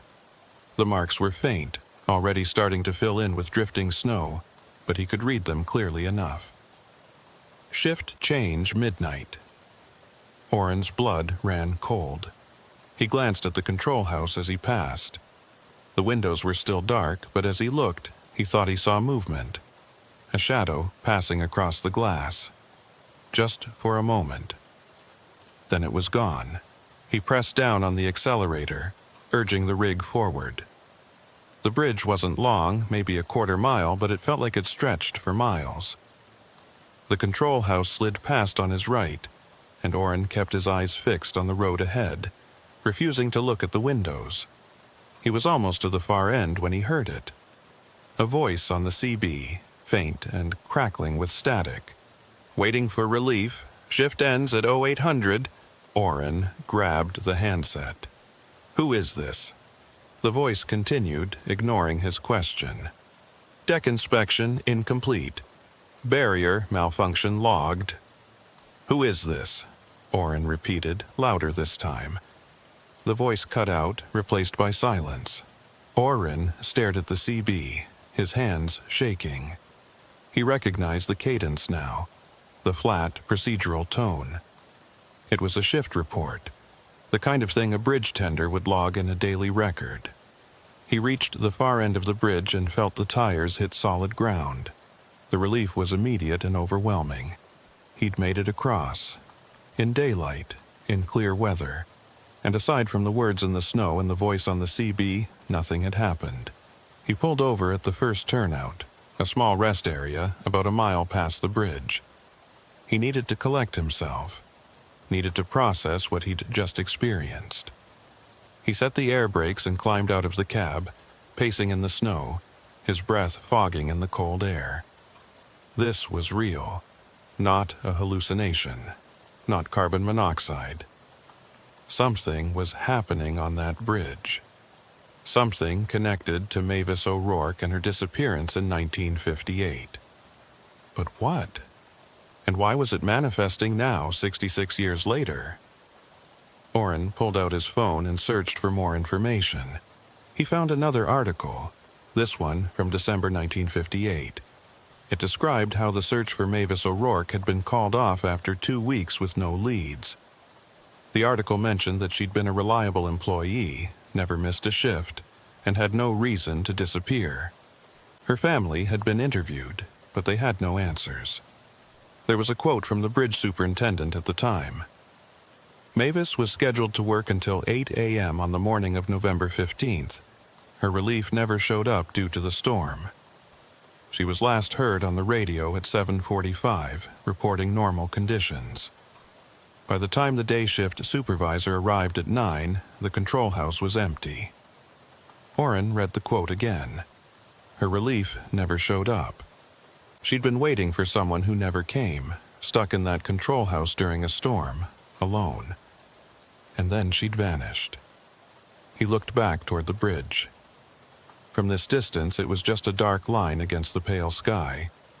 But he could still see the control house, a small square shape at the center of the span, and even from here, even in full daylight, it looked wrong, like a wound in the landscape that had never healed. His phone rang, startling him. The dispatcher again. "Kepler, you crossed that bridge yet?" "Yeah, just cleared it." "Good, keep moving. Weather's supposed to turn again this afternoon. I want you in Sault Ste. Marie before it hits." "Copy that," Orrin said. He was about to hang up when a thought occurred to him. Hey, you know anything about the history of Portage Bridge? The dispatcher paused. What kind of history? Anything unusual? Accidents, incidents, that sort of thing? Why? You see something out there? Orrin hesitated. No, just curious. Well, I don't keep a bridge history database, Kepler, but I know it's old. 50s, I think. They've been talking about replacing it for years, but the state keeps pushing it back. Budgets, you know. Why? No reason. Just making conversation. Save it for your delivery. Call me when you're unloaded. The dispatcher hung up. Orrin stood in the cold, staring at his phone. The bridge was old, scheduled for replacement, which meant it wouldn't be there much longer. Maybe that was why things were stirring. Maybe Mavis O'Rourke's presence, or whatever was left of it, knew the bridge's days were numbered. Orrin climbed back into the cab and pulled onto the highway. He drove east, following the coast of Lake Superior, and tried to focus on the road, but his mind kept drifting back to the control house, to the whispers, to the figure standing on the bridge. He reached Sault Ste. Marie by 11 and made his delivery without incident. The warehouse crew unloaded the machine parts, and Orrin signed the paperwork, chatting briefly with the foreman about the storm and the road conditions. Normal trucker talk. Grounding. But as he climbed back into the cab and prepared to head out, his phone buzzed with a text message. Unknown number. He opened it. The message was simple. Don't cross at night. Orrin stared at the screen. He didn't recognize the number, and the area code was local to the region but not specific enough to trace. He typed a reply. Who is this? The response came immediately. Someone who knows. Orrin's hands tightened on the phone. Knows what? What happened to Mavis? What happens to anyone who stays too long? Orrin felt a chill run through him. Are you the deputy? Bram Ellington? No, but I was there. Long time ago. Who are you? The phone stayed silent for a long moment, then, doesn't matter. Just don't cross at night. Not Portage. Not in winter. The bridge remembers. Orrin typed furiously. Remembers what? What happened to Mavis? She waited, and waiting was the mistake. The phone went silent. Orrin waited for another message, but nothing came. He tried calling the number, but it went straight to a generic voicemail that wouldn't accept messages. He sat in the cab staring at the screen, his mind racing. Someone who knows. Someone who was there. That meant someone who'd experienced the same thing Orrin had. Someone who'd encountered whatever haunted that control house and lived to warn others. Orrin made a decision. He wasn't going back across Portage Bridge. Not today, not in the dark. He'd take the long route, the inland highway that looped north around the bay. It would add 3 hours to his trip, but he didn't care. He'd seen enough. He pulled out of the warehouse lot and headed north, away from the coast. The sky was darkening again, clouds rolling in from the west, and by the time he reached the inland highway, the first flurries were starting to fall. He drove through the afternoon and into the evening, the snow getting heavier as the new storm system moved in. But the road was well maintained, and traffic was light. He made steady progress, and by 7 o'clock he was past the bay and heading back toward the coast. He was 50 miles west of Portage Bridge when his phone rang. Unknown number. The same one that had texted him earlier. Orrin answered immediately. Hello? A voice. Old and tired, male. You took the long route. Good. Who is this? Orrin demanded. Name's not important. What's important is you listened. Most don't. You know what's happening at that bridge. Tell me. The voice sighed, a long, weary sound. I was a trucker. Like you. Crossed Portage on a November night in 1987. Storm rolled in, bridge barriers went down, and I got stuck waiting. I went to the control house to see what was happening. Found the tender there. Woman named... Hell, I can't remember her name now. But she was standing at the controls, not moving. Just like that deputy you saw. Mavis O'Rourke, Orrin said quietly. That's it. Yeah. Mavis. I tried to help her, but when I touched her shoulder, she turned around and looked at me, and I knew. I knew she wasn't alive, hadn't been for a long time. What did you do? Ran. Got in my rig and drove. Didn't stop until I hit Wisconsin. Sold the rig a month later, quit trucking, and never went back. But I kept tabs on that bridge. Every few years, someone reports something strange. Barriers going down on their own. Voices on the CB. Figures standing on the deck. Always in winter. Always when there's a storm. Why? Orrin asked. Why does it keep happening? Because she's still waiting. Mavis. Still working that shift. Waiting for relief that never came. And the bridge, it's like it recorded her. Trapped her in that moment. And every time conditions match that night in 58, storm, cold, isolation, it plays back, like a loop. Orrin felt his chest tighten.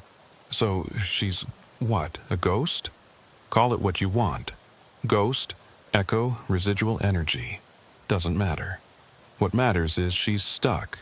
And if you stay too long, if you try to interact with her, you get stuck too.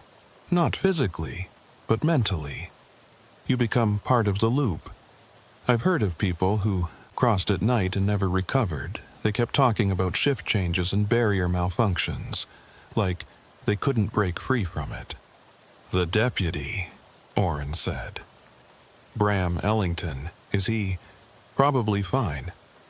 If you pulled him out quick enough. But he'll remember. And it'll haunt him.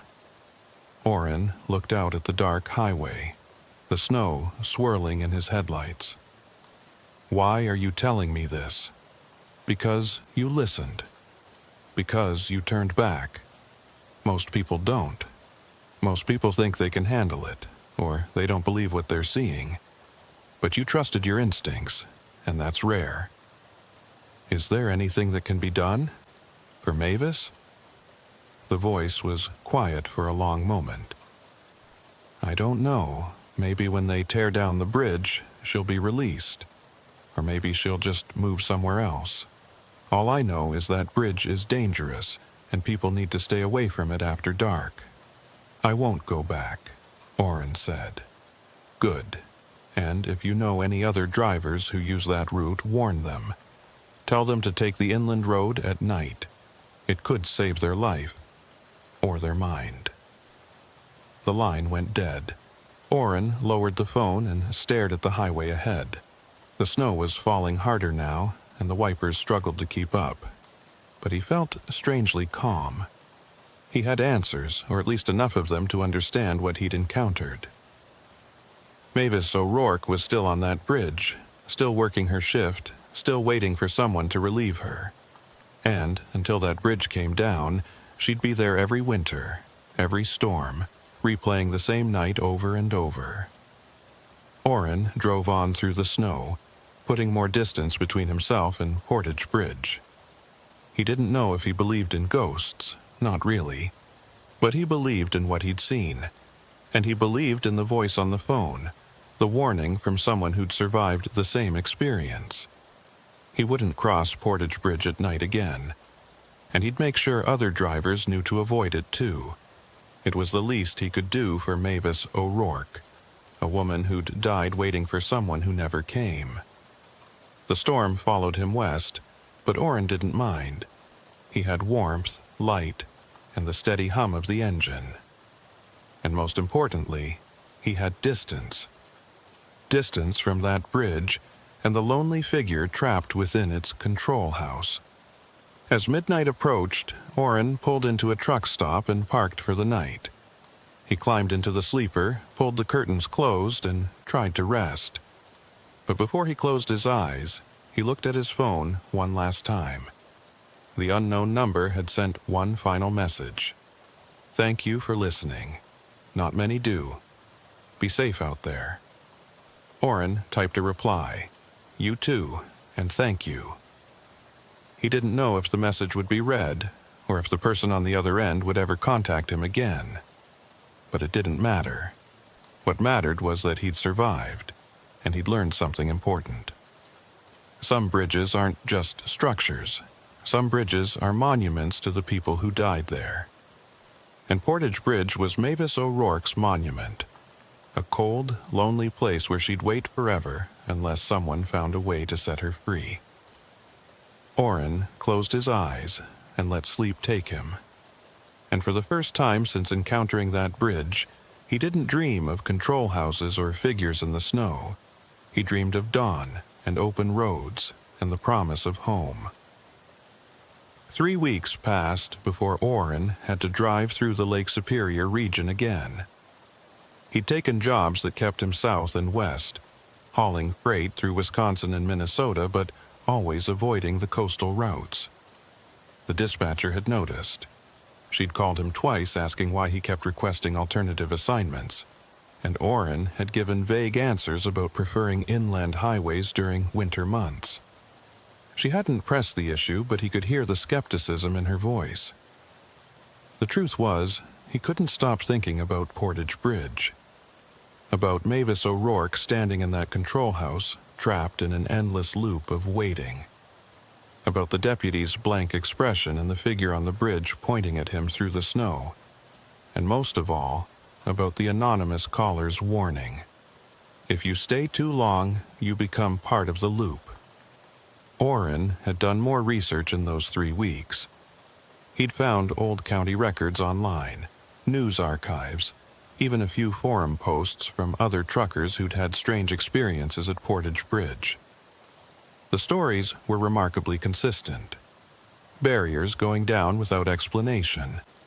Voices on CB radios reporting shift changes and mechanical problems. Figures standing on the bridge deck in vintage work clothes. All of it happening in winter, during storms, late at night. One post had particularly caught his attention. It was from a user named Lake Hauler 73, posted 6 years ago. Crossed Portage at 2 a.m. during a blizzard. Barriers were down, but deck was clear. Went to control house to check. Found it empty, but heard someone moving around upstairs. Building only has 1 floor. Got out of there fast. Anyone else experience this? The replies were a mix of skepticism and confirmation. Some people dismissed it as paranoia or fatigue. Others shared similar stories, dating back to the early 2000s, the 90s, even the 80s. Always the same bridge. Always winter. Always at night. Orrin had saved the forum thread and read it multiple times, looking for patterns. He noticed that encounters seemed to increase in November, around the anniversary of Mavis O'Rourke's disappearance, and they always involved people who stopped at the bridge for an extended period. Quick crossings, even at night, rarely resulted in anything more than a feeling of unease. But anyone who lingered, who tried to investigate or wait out a closure, reported much more intense experiences. Now, in mid-December, Orrin had a problem. The company had a contract for a rush delivery to Sault Ste. Marie, and with several drivers out sick with flu, he was the only one available who knew the route. The dispatcher had been clear. This wasn't optional. The client was paying premium rates for overnight delivery, and the company needed someone reliable. Orrin had tried to negotiate. Could he take the inland route and arrive in the morning instead? No, the dispatcher said. The delivery window was 6 to 8 a.m., and the inland route would get him there too late.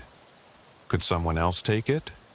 No, everyone else was either already on assignment or lacked the necessary certifications for the cargo, medical equipment that required special handling.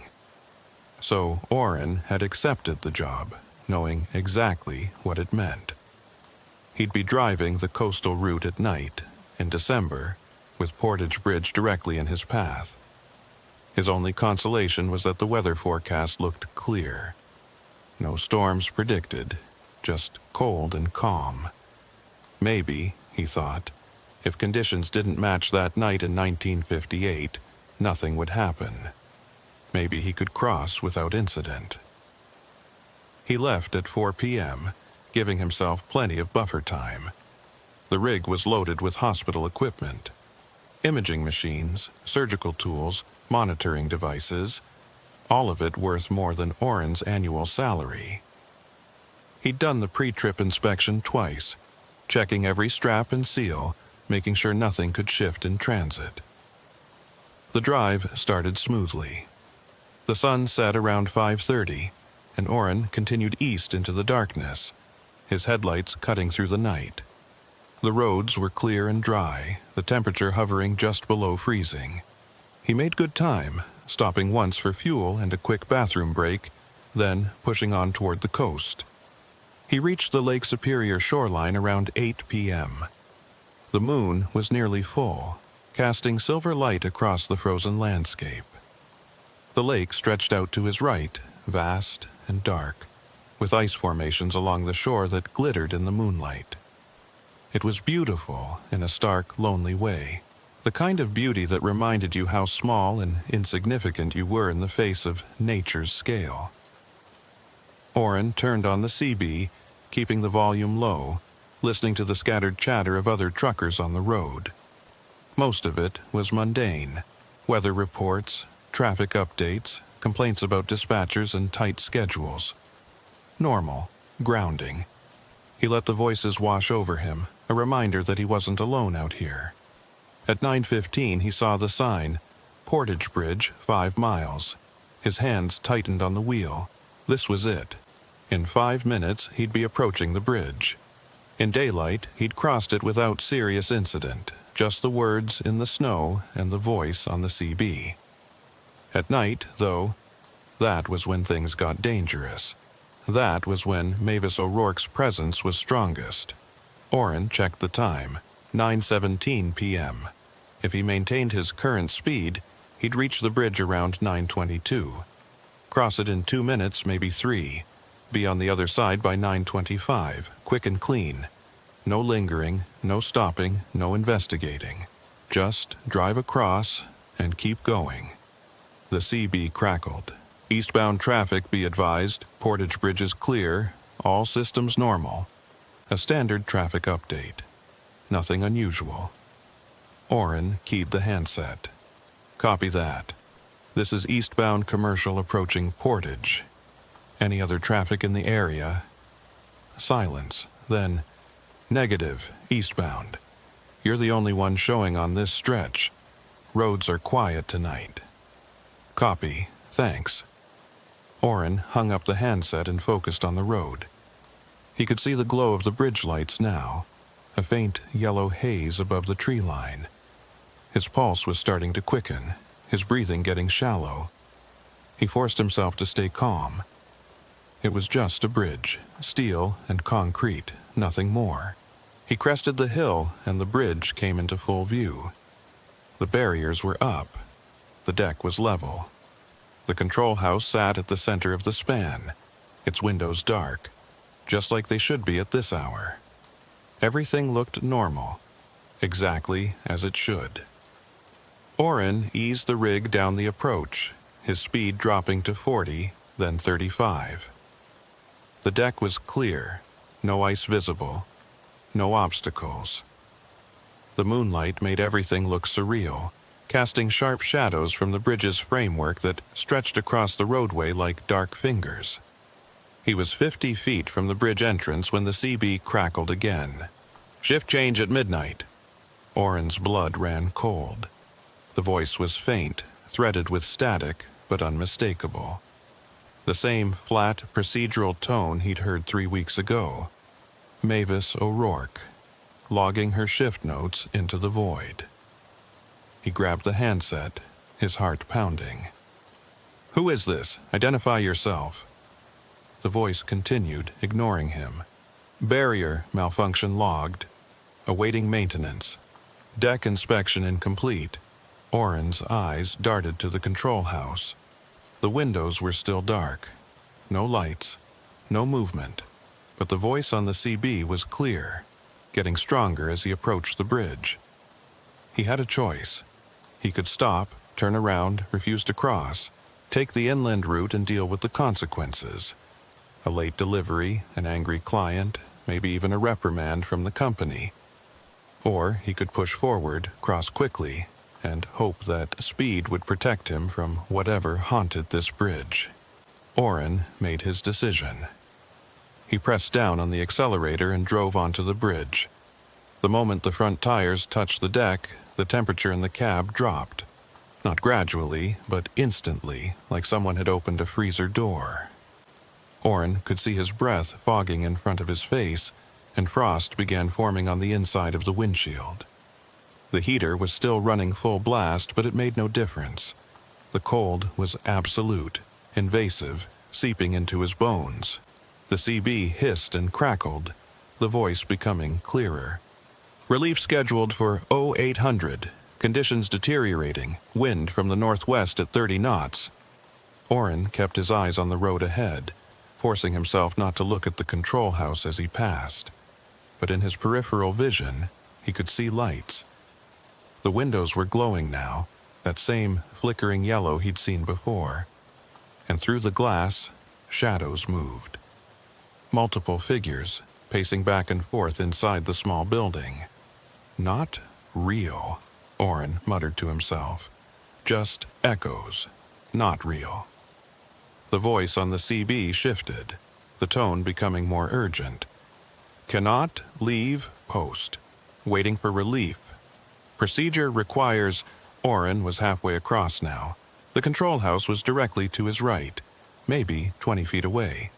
He could see the shadows more clearly now, and his stomach twisted. They weren't just pacing.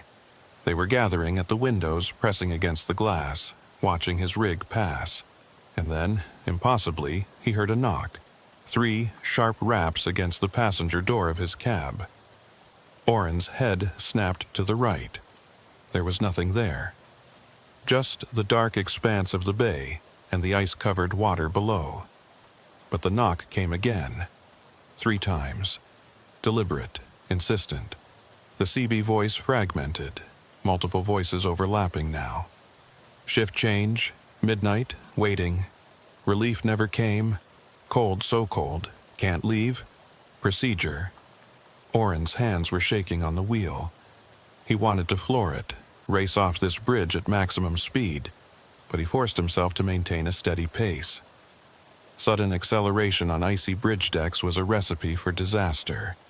He had to stay calm, stay controlled. 3/4 across now. The far end of the bridge was visible ahead, the solid ground beyond it a promise of safety. Oren focused on that point, on the road that led away from this place, and tried to block out everything else. But then the CB went silent. Complete dead air. And in that silence, Oren heard something else, a voice. Not from the radio, but from inside the cab. A woman's voice, tired and resigned. You shouldn't have come. Oren's breath caught. He looked around the cab, but there was no one there. He was alone. Completely alone. The voice came again, seeming to originate from everywhere and nowhere. I tried to warn you. The barrier should have been down. Mavis, Oren whispered. I can't hold them much longer. The others. They want to show you what happened. They want you to understand. Hold who? Oren asked, his voice shaking. What others? The ones who stayed too long. The ones who couldn't leave. They're angry. They don't understand why I keep warning people away. They think if others join us, we won't be so alone. Oren reached the far end of the bridge and felt the tires hit solid ground. The temperature in the cab immediately began to rise. The frost on the windshield started to melt. The voice faded, becoming fainter. Don't come back, Mavis said, her words barely audible now. I can't protect you if you come back. Then she was gone. The cab was warm again, the CB crackling back to life with normal traffic chatter. Orrin pulled over at the first turnout and killed the engine, his entire body shaking. He sat in the darkness trying to process what had just happened. Mavis O'Rourke had spoken to him, not through the CB, not through whispers in a control house, but directly. As if she'd been sitting right next to him in the cab. And she'd said she'd been trying to warn him, trying to protect him from the others. The others? Orrin thought about the shadows in the control house, the figures on the bridge deck. How many people had gotten trapped there over the years? How many had stopped to investigate, to help, to wait out a storm, and never left? He pulled out his phone, hands still trembling, and called the anonymous number that had warned him before. It rang 4 times, then went to voicemail. Orrin waited for the beep. "This is Orrin Kepler. I just crossed Portage at night. I need to talk to you. I need to understand what's happening there. Call me back. Please." He hung up and stared at the phone, willing it to ring. But it stayed silent. He waited 5 minutes, then 10. Nothing. Orrin started the engine and pulled back onto the highway. He had a delivery to make, a schedule to keep. But his mind was racing, trying to make sense of what he'd experienced. Mavis had said she couldn't hold them much longer. The others. Which meant there was some kind of conflict happening on that bridge, between Mavis and the other trapped souls. She was trying to warn people away, trying to prevent more people from joining them. But the others wanted company, wanted to share their fate. The thought was terrifying. Not just that people could get trapped on that bridge, but that there was an active force trying to trap them, trying to pull them into that endless loop of waiting and cold and isolation. Orrin drove through the night, checking his mirrors obsessively, half expecting to see the figure in vintage work clothes standing on the roadside, watching him pass. But the road stayed empty. He reached Sault Ste. Marie at 5:47 a.m. earlier than expected, and made his delivery without incident. The warehouse supervisor signed the paperwork and chatted briefly about the cold weather, oblivious to what Orrin had just gone through. Orrin smiled and nodded, making the appropriate responses, but his mind was elsewhere. On the bridge. On Mavis. On the others who were trapped there. After the delivery was complete, Orrin sat in his cab and made a decision. He needed to know more, needed to understand the full history of that bridge and everyone who'd disappeared there. If Mavis was trapped, if others were trapped with her, maybe there was something that could be done. Maybe there was a way to free them. He spent the day in Sault Ste. Marie, catching a few hours of sleep in a motel, then visiting the local library when it opened at noon. The librarian, an elderly woman with sharp eyes and a kind smile, directed him to the local history section. Orrin started with newspaper archives, searching for anything related to Portage Bridge. He found the article about Mavis O'Rourke's disappearance, which he'd already read online. But he also found others, older ones. In 1963, 5 years after Mavis vanished, a maintenance worker named Gerald Thorne had disappeared while inspecting the bridge during a winter storm. His tools were found on the deck, but he was never seen again. In 1979, a stranded motorist named Helen Voss had abandoned her broken-down car near the bridge approach. She'd been seen walking toward the control house, presumably seeking help. She was never found, and her car remained at the turnout for weeks before being towed. In '91, a bridge tender named Frank Desmond had reported strange occurrences during his night shifts. Voices on the radio, shadows in the control house, mechanical malfunctions that couldn't be explained. He'd quit after 3 weeks. 6 months later, he'd returned to the bridge one night, telling his family he needed to check something. He never came home. His truck was found parked at the bridge approach the next morning. The pattern was clear. Every few years, someone disappeared near Portage Bridge. Always in winter. Always at night. Always during or after a storm. And the bridge's reputation had grown slowly, passed through local folklore and trucker networks. A place to avoid after dark. Orrin printed out the articles and added them to his research folder. As he was leaving the library, his phone rang. The anonymous number, he answered immediately. "Hello? You crossed it." The voice was the same as before. Old, tired, male. But this time there was something else in it. Fear. "Yeah, last night. And Mavis spoke to me inside my cab." A long pause. She's never done that before. At least, not that I've heard. That means things are getting worse. She said she couldn't hold the others much longer. That they want to trap more people. Jesus, the man muttered. I was afraid of this. The bridge is dying. They're planning to demolish it next spring, replace it with a modern span. The trapped souls know it, and they're getting desperate. Desperate how? They're afraid that when the bridge comes down, they'll be scattered, lost. So they're trying to anchor themselves by adding more people to the loop. More souls trapped means more weight, more presence. Harder to dislodge when the structure collapses. Orrin felt sick. So, what do we do? How do we stop it? I don't know if we can. I've been thinking about this for 30 years, ever since I encountered Mavis. I've read everything I could find about hauntings, residual energy, all that paranormal stuff. And the consensus seems to be that spirits tied to physical locations can only be freed when the location is destroyed, or when whatever's keeping them there is resolved. So, demolishing the bridge might actually free them. Maybe. Or it might trap them permanently. There's no way to know. Orrin sat in his truck, staring at the library building. What about Mavis? What's keeping her there? You said she's waiting for relief. What if we gave her that relief? What do you mean? What if someone went to that control house on the anniversary of her disappearance and told her she could leave, that her shift was over, that she'd done her job and it was time to go home? The man was silent for a long moment. That's either brilliant or insane. I'm not sure which.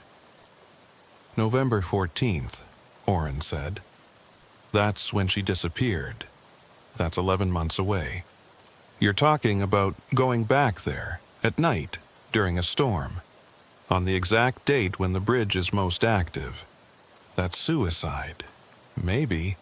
But what if it works? What if all she needs is permission to leave? Someone to tell her it's okay, that she's not abandoning her post? And the others? Gerald Thorne, Helen Voss, Frank Desmond, all the rest? What about them? Orrin hadn't thought of that. I don't know. Maybe if Mavis leaves, they can too. Maybe she's the anchor holding them all there. Or maybe they'll be so angry that someone's trying to take her away that they'll kill you before you can finish. You saw how they reacted to you just passing through. Imagine what they'd do if you actually tried to interfere. Orrin rubbed his face. The man was right. It was dangerous, possibly fatal. But the alternative was doing nothing, letting the bridge be demolished with all those souls still trapped inside, desperate and afraid. I need to think about this, Orrin said finally. But thank you for warning me, for calling back. I know you're risking something by helping me. Just be careful, the man said. I've lived with the memory of that night for 30 years. I don't want to add you to the list of people who disappeared at Portage Bridge. He hung up. Orrin sat in the truck stop parking lot as the sun set, watching the sky turn from blue to orange to deep purple. He had 11 months to decide, 11 months to prepare, and if he chose to go through with it, 11 months to figure out how to free a woman who'd been waiting for relief for 67 years. The road stretched out ahead of him, dark and uncertain. But Orrin knew one thing for certain. He couldn't just walk away from this. couldn't just avoid the bridge and pretend he didn't know what was happening there. Mavis O'Rourke had tried to protect him, had warned him away even while the others tried to trap him. She deserved better than to spend eternity trapped in that control house, endlessly waiting for a shift change that would never come. And if there was a chance, even a small one, that Orrin could help her, he had to try. He started the engine and pulled out of the parking lot, heading west toward home. The road was long and dark, but for the first time in weeks, Orrin felt something other than fear. He felt purpose. The months crawled by with agonizing slowness. Orrin continued hauling freight across the Midwest, but he avoided the Lake Superior routes entirely now. Every job he took, every mile he drove, his mind was working on the problem of Portage Bridge. He read everything he could find about hauntings, residual energy, and spirits tied to locations. Most of it was speculation and folklore, but certain themes kept appearing. Unfinished business, strong emotional attachments, traumatic deaths, and the power of ritual and intention. By March, Orrin had developed a plan. He'd returned to Portage Bridge on November 14th, the anniversary of Mavis O'Rourke's disappearance. He'd wait until conditions matched that night in 1958 as closely as possible. Late evening, cold, preferably during a storm.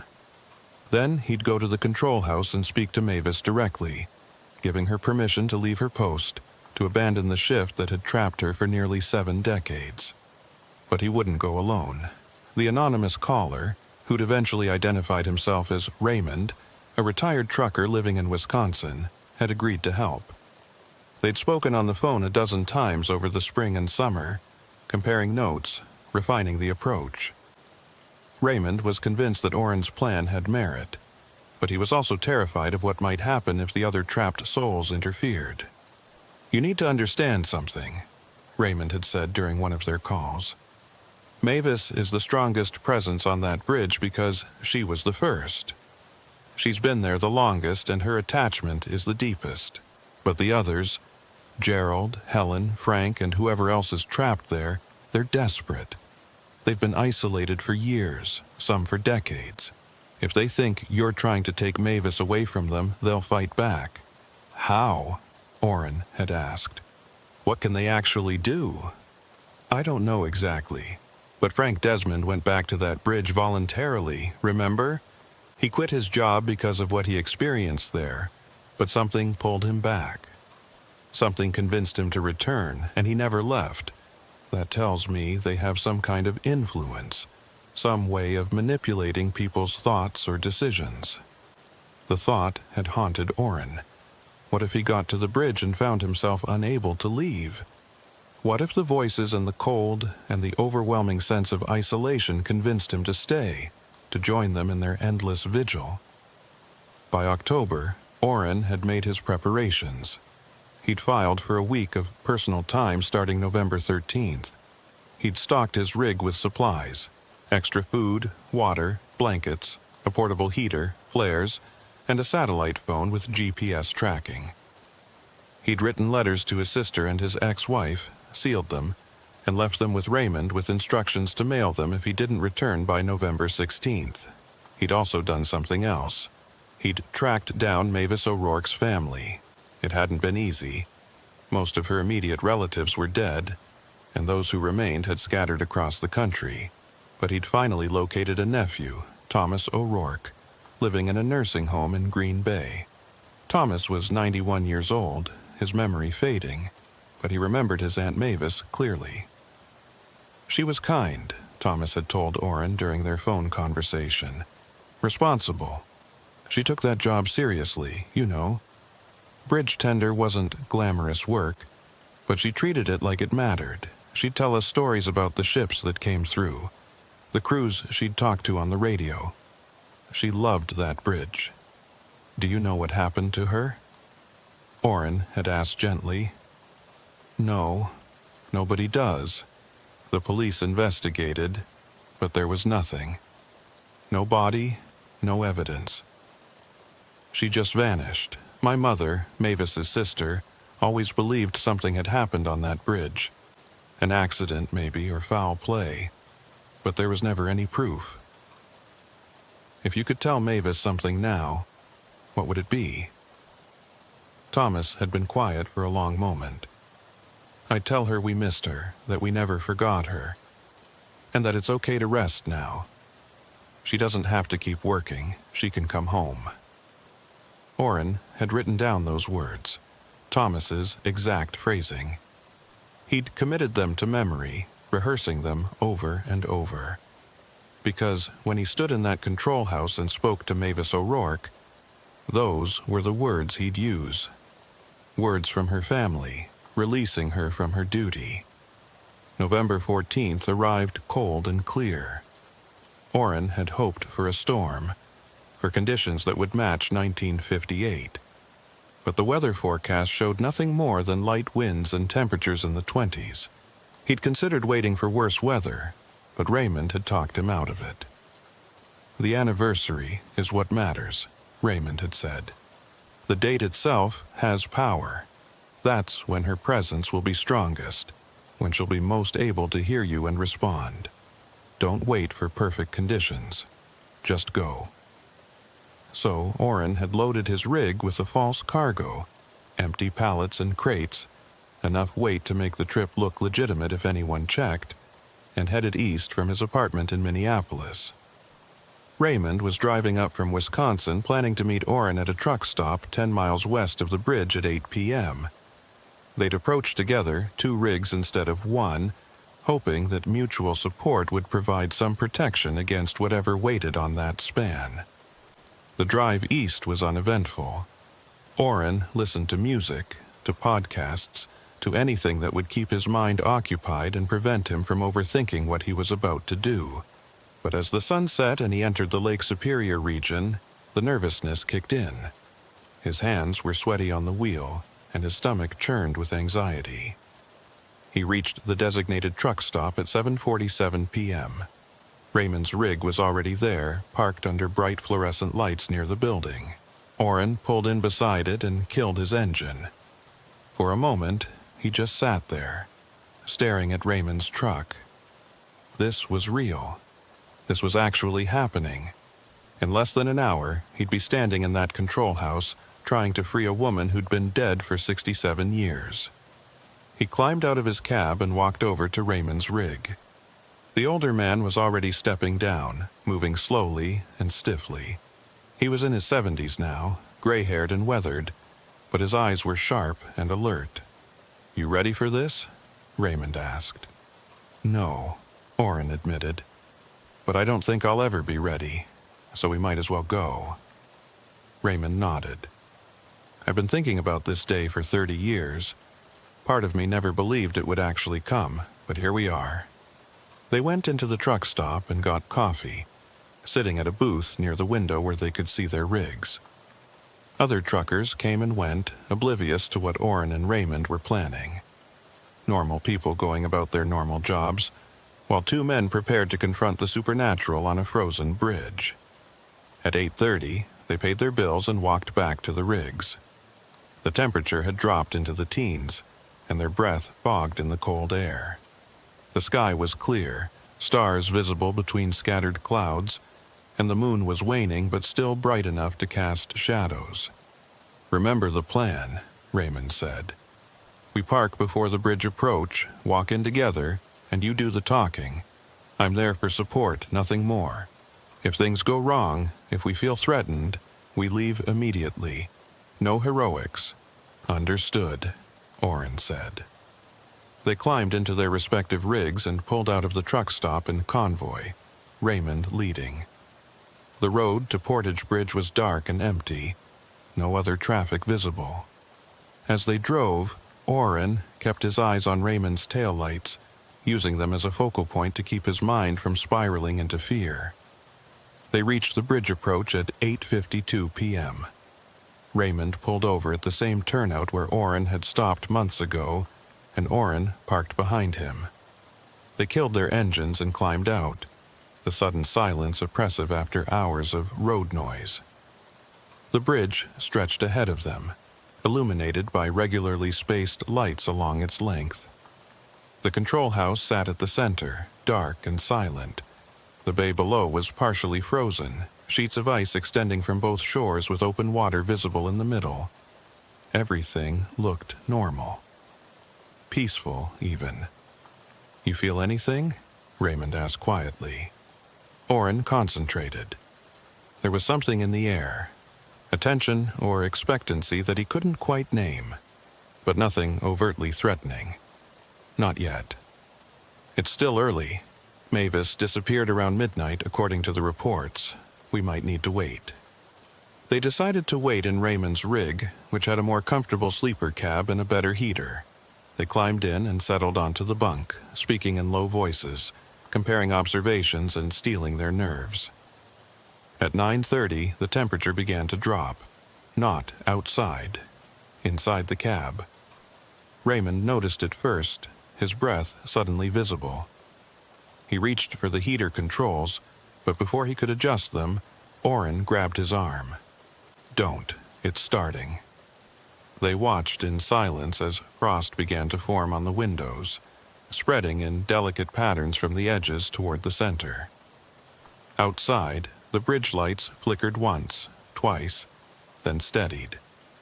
And in the distance, barely visible, a yellow glow appeared in the control house windows. "She's here," Oren whispered. They climbed out of the cab and stood beside the rig, staring at the bridge. The control house lights were steady now, that same flickering yellow Oren had seen before. And as they watched, a figure appeared in one of the windows, tall and indistinct, moving back and forth inside the small building. "Time to go," Raymond said, his voice tight with fear. They walked toward the bridge, their boots crunching in the snow that had accumulated on the shoulder. As they approached the entrance, Oren felt the air grow colder, denser, like they were walking into a wall of ice.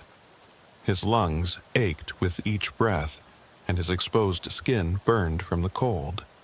The CB and Raymond's rig crackled to life behind them, the sound carrying clearly in the still air. "Shift change at midnight, waiting for relief, deck inspection incomplete," Mavis's voice repeating her logs. Oren forced himself to keep walking. They stepped onto the bridge deck, and immediately the world changed. The modern highway lights dimmed, their illumination seeming to recede, and in their place, older lights appeared. Incandescent bulbs and vintage fixtures, casting a yellower, harsher glow. The bridge framework looked different too, less weathered, the paint fresher, the metal less corroded. "We're seeing it as it was," Raymond breathed, "in 1958. They walked toward the control house, each step an effort against the cold and the growing sense of wrongness. Oren could hear sounds now, wind howling through the bridge framework, though the air was still, ice creaking and groaning, though the bay was only partially frozen. And underneath it all, whispers. Multiple voices, overlapping and unintelligible. They were 20 feet from the control house when the door opened. A woman stepped out. She was in her 40s, wearing a heavy coat and a knit cap, her face pale but composed. Mavis O'Rourke, looking exactly as she had in the 1958 photograph Oren had found. She looked at them without surprise, as if she'd been expecting them. "You shouldn't be here," she said, her voice clear but distant, like it was coming from the bottom of a well. "It's not safe. The others are agitated tonight." "We came to help you," Oren said, his voice shaking from cold and fear. "We came to tell you that you can leave." Mavis shook her head slowly. "I can't leave. I'm waiting for my relief. Procedure requires—" "Your relief isn't coming," Oren interrupted gently. "It's been 67 years, Mavis.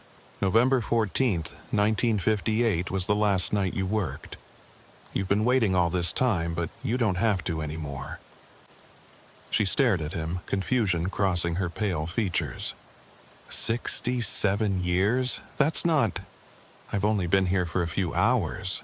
It's still November 14th. For you, yes. But for the rest of the world, decades have passed. Your family is gone, Mavis. But I spoke to your nephew Thomas before his memory started to fade. He asked me to tell you something. Mavis's eyes widened slightly. Thomas? Little Thomas? He's 91 now, and he wanted you to know that your family missed you, that they never forgot you, and that it's okay to rest now. You don't have to keep working. You can come home. For a moment, something shifted in Mavis's expression. A flicker of recognition, of understanding, of hope. But then her face hardened, and she shook her head violently. No, I can't. If I leave, who will operate the bridge? Who will manage the shifts? The procedure is clear. The bridge doesn't need you anymore, Raymond said, speaking for the first time. I'm sorry, Mavis, but you died that night. You've been trapped here ever since, replaying the same shift over and over. But you can stop now. You can let go. The control house door slammed open, and more figures emerged. 3 of them, 2 men and a woman, all wearing clothing from different eras. Orrin recognized them from his research. Gerald Thorne in his maintenance coveralls from the 60s. Helen Voss in her 70s-era parka, and Frank Desmond in a 90s-style bridge tender uniform. They moved to stand behind Mavis, their faces expressionless, their eyes glassy and unfocused. But there was hostility in their postures, a clear message.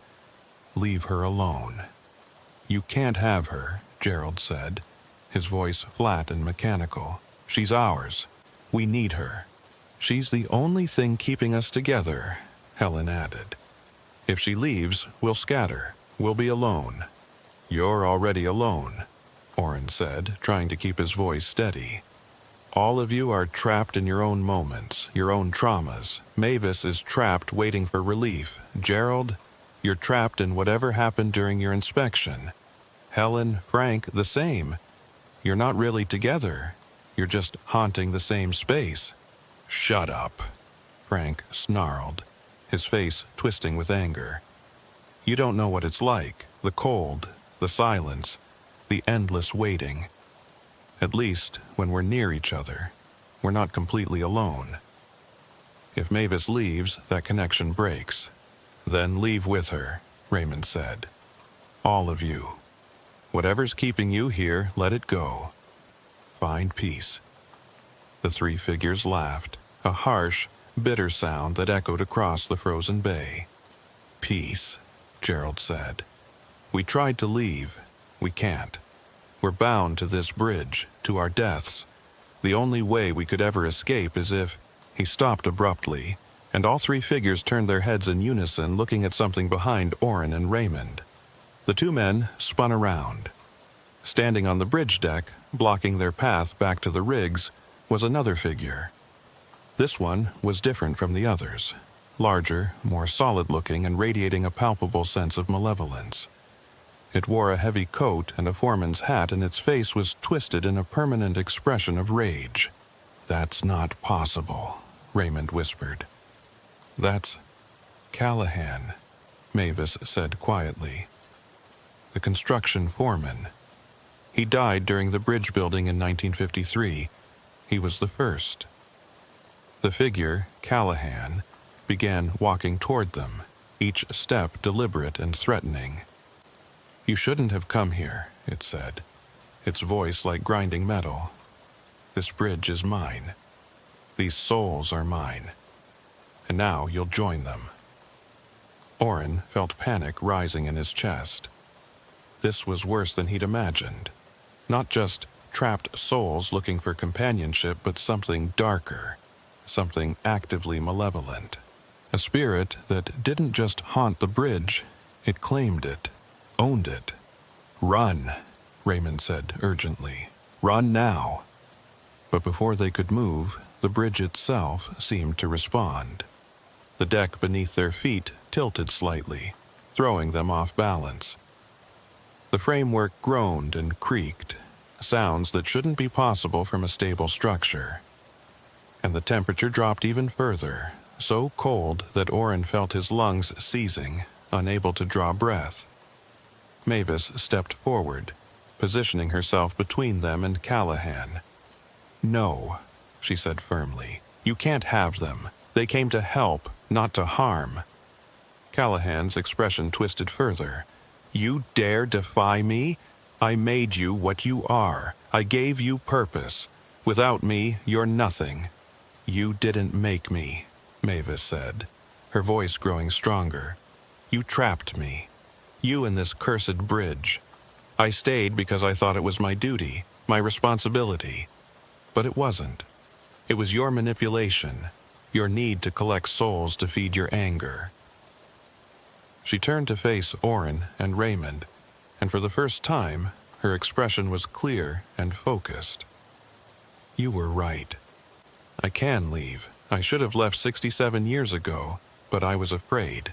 Afraid of abandoning my post, afraid of failing in my duty. Callahan used that fear to trap me here." "Don't listen to her," Gerald said desperately. "Mavis, if you leave, we'll fade. We need you." "No," Mavis said gently. "You need to let go too, all of you. Callahan has been lying to us, telling us we're bound here forever. But we're not. We're only bound by our own fear and guilt and unfinished business, and that can be released." She looked at Orrin. "Thomas really said I could come home?"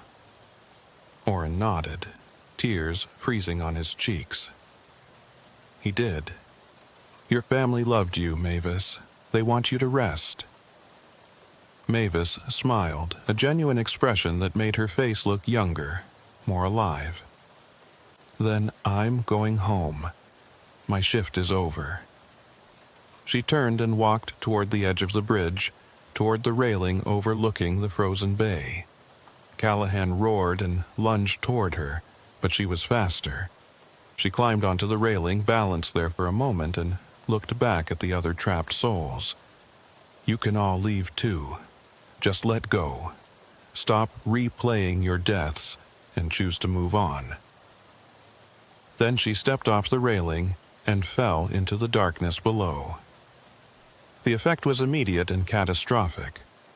The bridge shuddered violently, and cracks appeared in the deck, spreading like lightning across the surface. The control house windows shattered, and the vintage lights exploded in the showers of sparks. Callahan screamed, a sound of pure fury and loss, and his form began to disintegrate, breaking apart like smoke in a strong wind. Gerald, Helen, and Frank stood frozen, watching as their anchor, Mavis, disappeared. Then, one by one, they too walked to the railing and climbed over. Not jumping so much as simply stepping through, as if passing from one room to another. The bridge continued to shake, and Orrin realized they needed to move. "Go!" he shouted to Raymond. "Get off the bridge!" They ran, slipping and stumbling on the fracturing deck, the framework groaning and screeching around them. Behind them, Callahan's scream faded to a whisper, then to nothing. The vintage lights winked out, replaced by modern highway illumination. The cold released its grip, and the air temperature returned to normal. They reached the end of the bridge and kept running, not stopping until they reached their rigs. Only then did they turn around, breathing hard, and look back at the span. The bridge looked normal, solid and stable, no cracks visible, no damage. The control house windows were intact. Everything appeared exactly as it should, but the lights in the control house were dark, and there was a quality to the air, a lightness, an absence, that hadn't been there before. "Did we?" Raymond couldn't finish the sentence. "I think we did," Orrin said quietly. "I think they're free." They stood in silence watching the bridge, waiting for some sign of what had happened.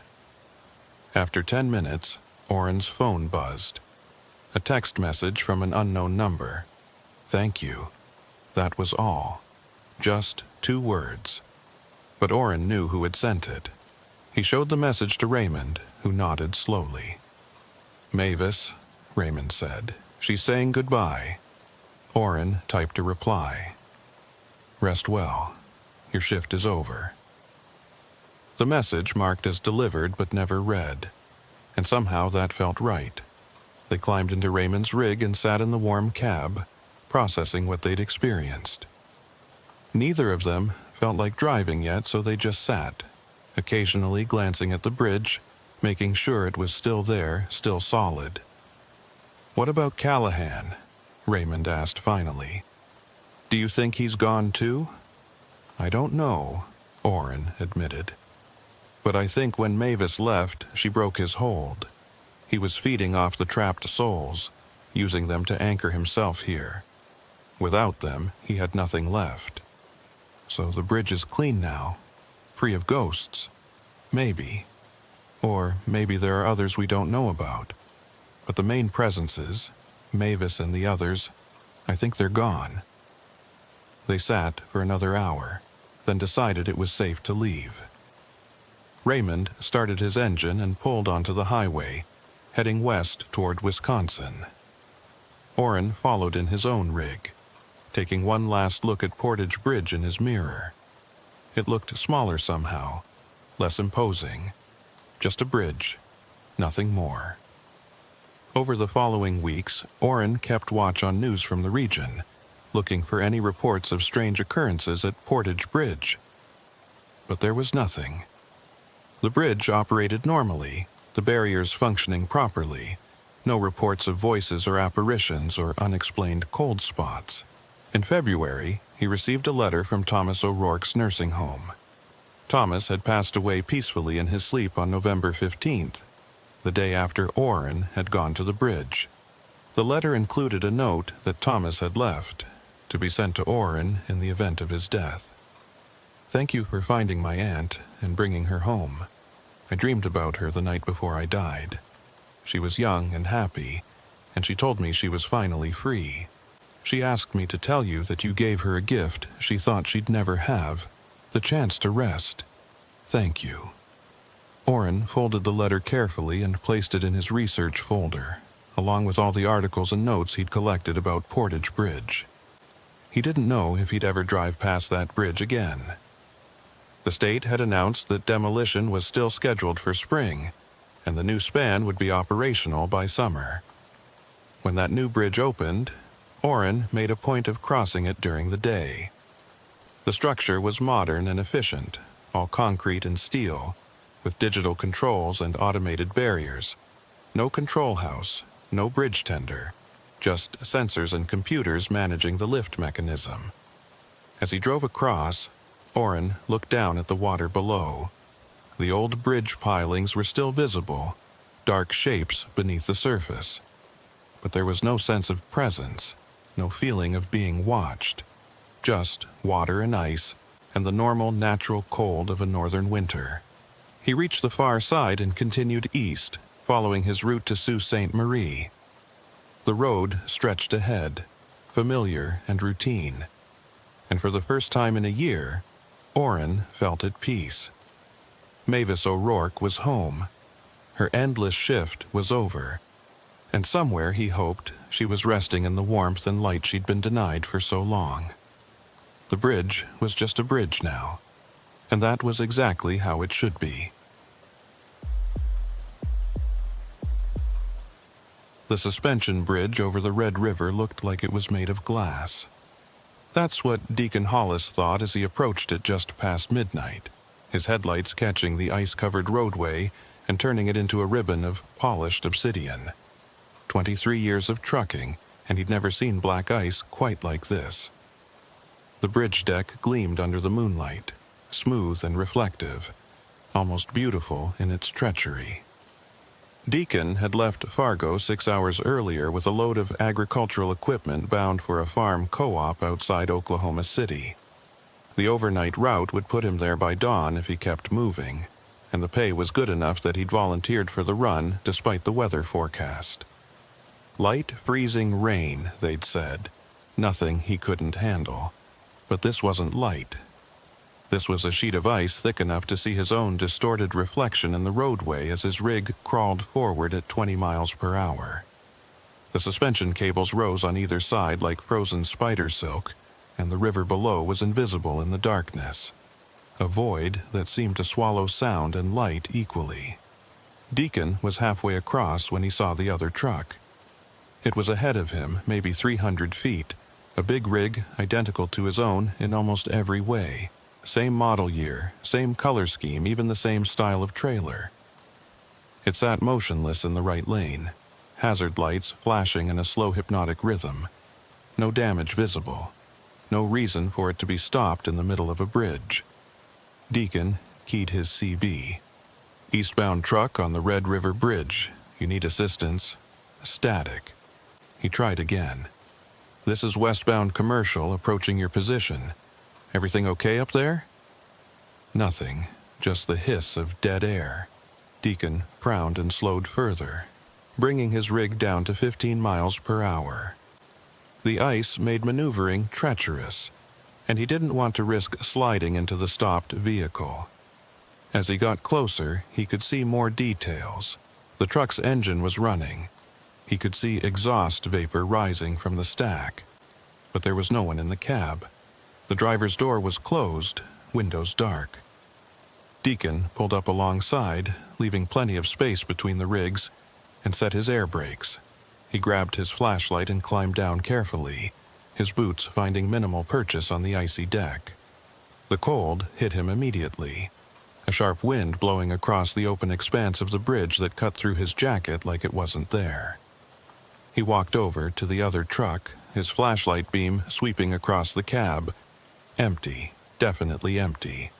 But the keys were in the ignition, the engine idling smoothly, and a coffee cup sat in the holder, steam still rising from it. Fresh, very fresh. "Hello," Deacon called out, his voice swallowed by the wind. "Driver, you out here?" No response. He looked around the bridge deck, checking both directions.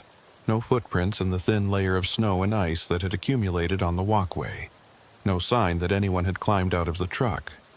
Just the vehicle itself, running and warm, with no one inside. Deacon felt the first prickle of unease. He'd heard stories about drivers abandoning their rigs in strange circumstances, usually involving mental breakdowns or medical emergencies. But there would be signs. Footprints, blood, something. This was just empty. He was about to return to his own rig when he noticed something on the side mirror of the abandoned truck. Scratched into the frost that had formed on the glass were words. Fresh scratches, the ice still loose and powdery around the edges. "Turn back." Deacon's breath caught. He looked around again, more urgently this time, his flashlight cutting through the darkness. The bridge stretched empty in both directions. The wind moaned through the suspension cables, a low, mournful sound that made his skin crawl. He walked to the front of the abandoned truck and checked the license plate, memorizing the number. Then he returned to his own rig, climbed inside, and locked the doors. His hands were shaking as he grabbed the CB handset. "This is westbound commercial on the Red River Bridge. I've got an abandoned vehicle here, engine running, no driver present, requesting state patrol assistance." A voice crackled back immediately. Male, professional, calm. "Copy that, westbound. Can you provide a description and plate number?" Deacon rattled off the details, including the message scratched in the mirror frost. There was a pause on the other end. "Say again on that last part? Message in the frost?" "Affirmative, 2 words. Turn back, looked fresh." Another pause, longer this time. "Westbound, this is State Trooper Vance Quill. I'm about 15 minutes from your location. Can you safely remain in your vehicle until I arrive?" "Yeah, I can wait, but there's something off about this whole situation." "Understood. Stay in your cab, keep your doors locked, and maintain radio contact. I'm en route." Deacon set the handset down and stared at the abandoned truck through his windshield. The hazard lights continued their slow flash, painting the ice-covered deck in amber pulses. And now that he was sitting still, looking more carefully, he noticed something else. There were marks on the ice. Not footprints, but drag marks. Long, parallel scratches in the black ice, leading from the abandoned truck toward the edge of the bridge, toward the railing. Deacon's stomach twisted. He climbed out again, moving carefully across the ice, and followed the marks with his flashlight. They led straight to the railing, then stopped. He looked over the edge, down into the darkness where the Red River flowed invisibly below. Nothing, just blackness and the sound of water moving under ice. He was backing away from the railing when he heard it. A voice, faint and distant, calling from somewhere on the bridge. "Help! Please!" Deacon spun around, his flashlight beam cutting through the darkness. "Where are you? Call out again!" "Help me! I can't!" The voice was coming from ahead, from the far end of the bridge. Deacon started walking, then stopped. Something about this felt wrong. The voice was too clear, too perfectly audible despite the wind, and it kept repeating the same words, the same cadence, like a recording. He returned to his rig and grabbed the CB. "Trooper Quill, you copy?" "Go ahead, westbound. I'm hearing a voice calling for help from the far end of the bridge. Female voice, but something's not right about it." "Do not investigate," Quill said sharply. "Stay with your vehicle. I'm 10 minutes out." But Deacon couldn't just sit there. If someone was hurt, if they needed help, he had to at least check. He grabbed his heavy coat from the sleeper, pulled it on, and stepped back out into the cold. The voice continued to call, always from ahead, always just out of sight. Deacon walked forward, past the abandoned truck, following the sound. His flashlight beam swept across the bridge deck, illuminating the ice that stretched like dark glass beneath his feet. He was 100 feet past the abandoned truck when he saw the figure. It was standing near the center of the bridge, silhouetted against the ambient light from the far shore. Tall and thin, wearing what looked like a long coat. It wasn't moving, just standing there, facing him. "Hey!" Deacon called out. "Are you okay? Do you need help?" The figure didn't respond, didn't move at all. Deacon walked closer, his boots slipping slightly on the ice, and that's when he realized something that made his blood freeze. The figure wasn't standing on the bridge deck. It was standing on the railing, balanced perfectly, impossibly, on the narrow metal bar that separated the roadway from the void below.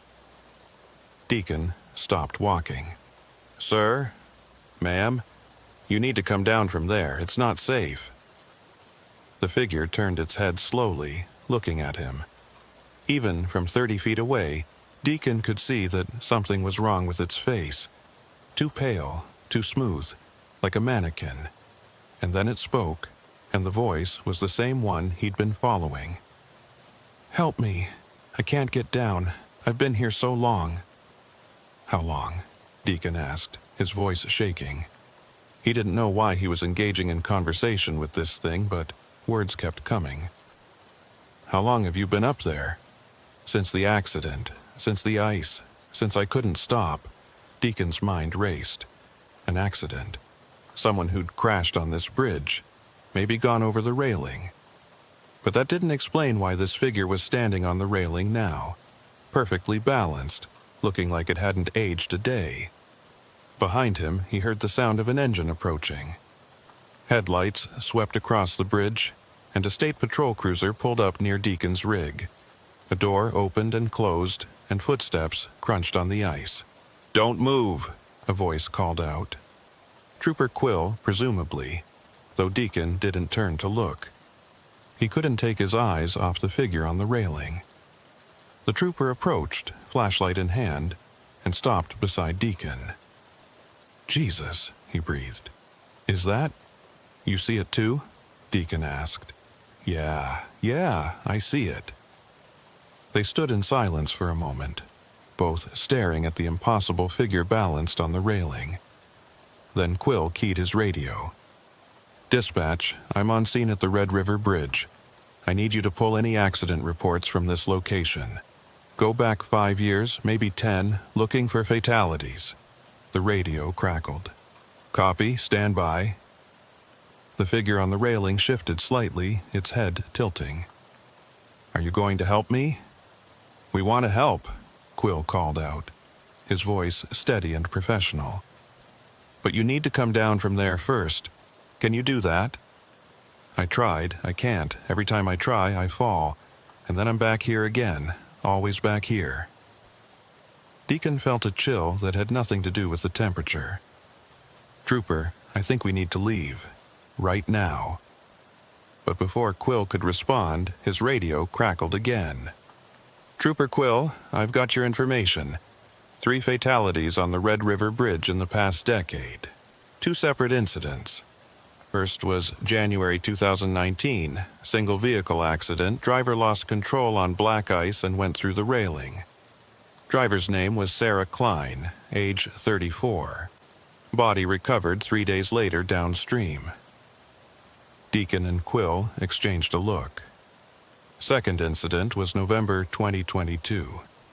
Trucker named Michael Strand stopped to help what he reported as a stranded motorist on the bridge. When backup arrived, they found Strand's truck abandoned, engine running, but no sign of Strand. He was never found. And the third fatality, Quill asked quietly. That was Strand, presumed dead after 6 months missing. But here's the thing, Trooper. Before he disappeared, he called in a report. Said he was seeing someone standing on the bridge railing. Said they were calling for help. The figure on the railing spoke again.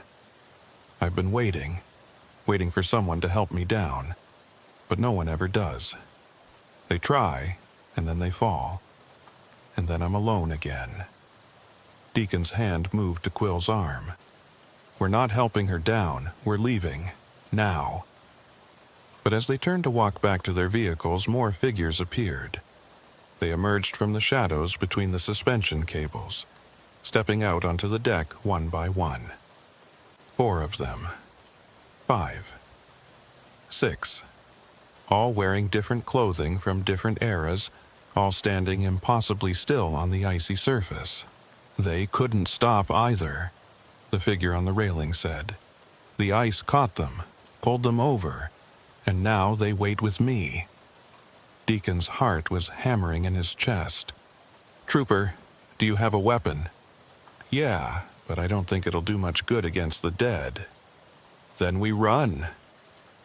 They turned and ran, slipping and sliding on the ice back toward their vehicles. Behind them, Deacon could hear footsteps, slow and measured, following but not rushing, like the figures had all the time in the world. Deacon reached his rig first and yanked open the door. Quill was right behind him, heading for the patrol car. But as Deacon climbed into the cab, he saw something that made his stomach drop. The abandoned truck was gone. The roadway where it had been sitting was empty, just unbroken ice stretching across the bridge. Quill! Deacon shouted. The truck! I know, Quill yelled back. Just drive. Get off this bridge. Deacon didn't need to be told twice.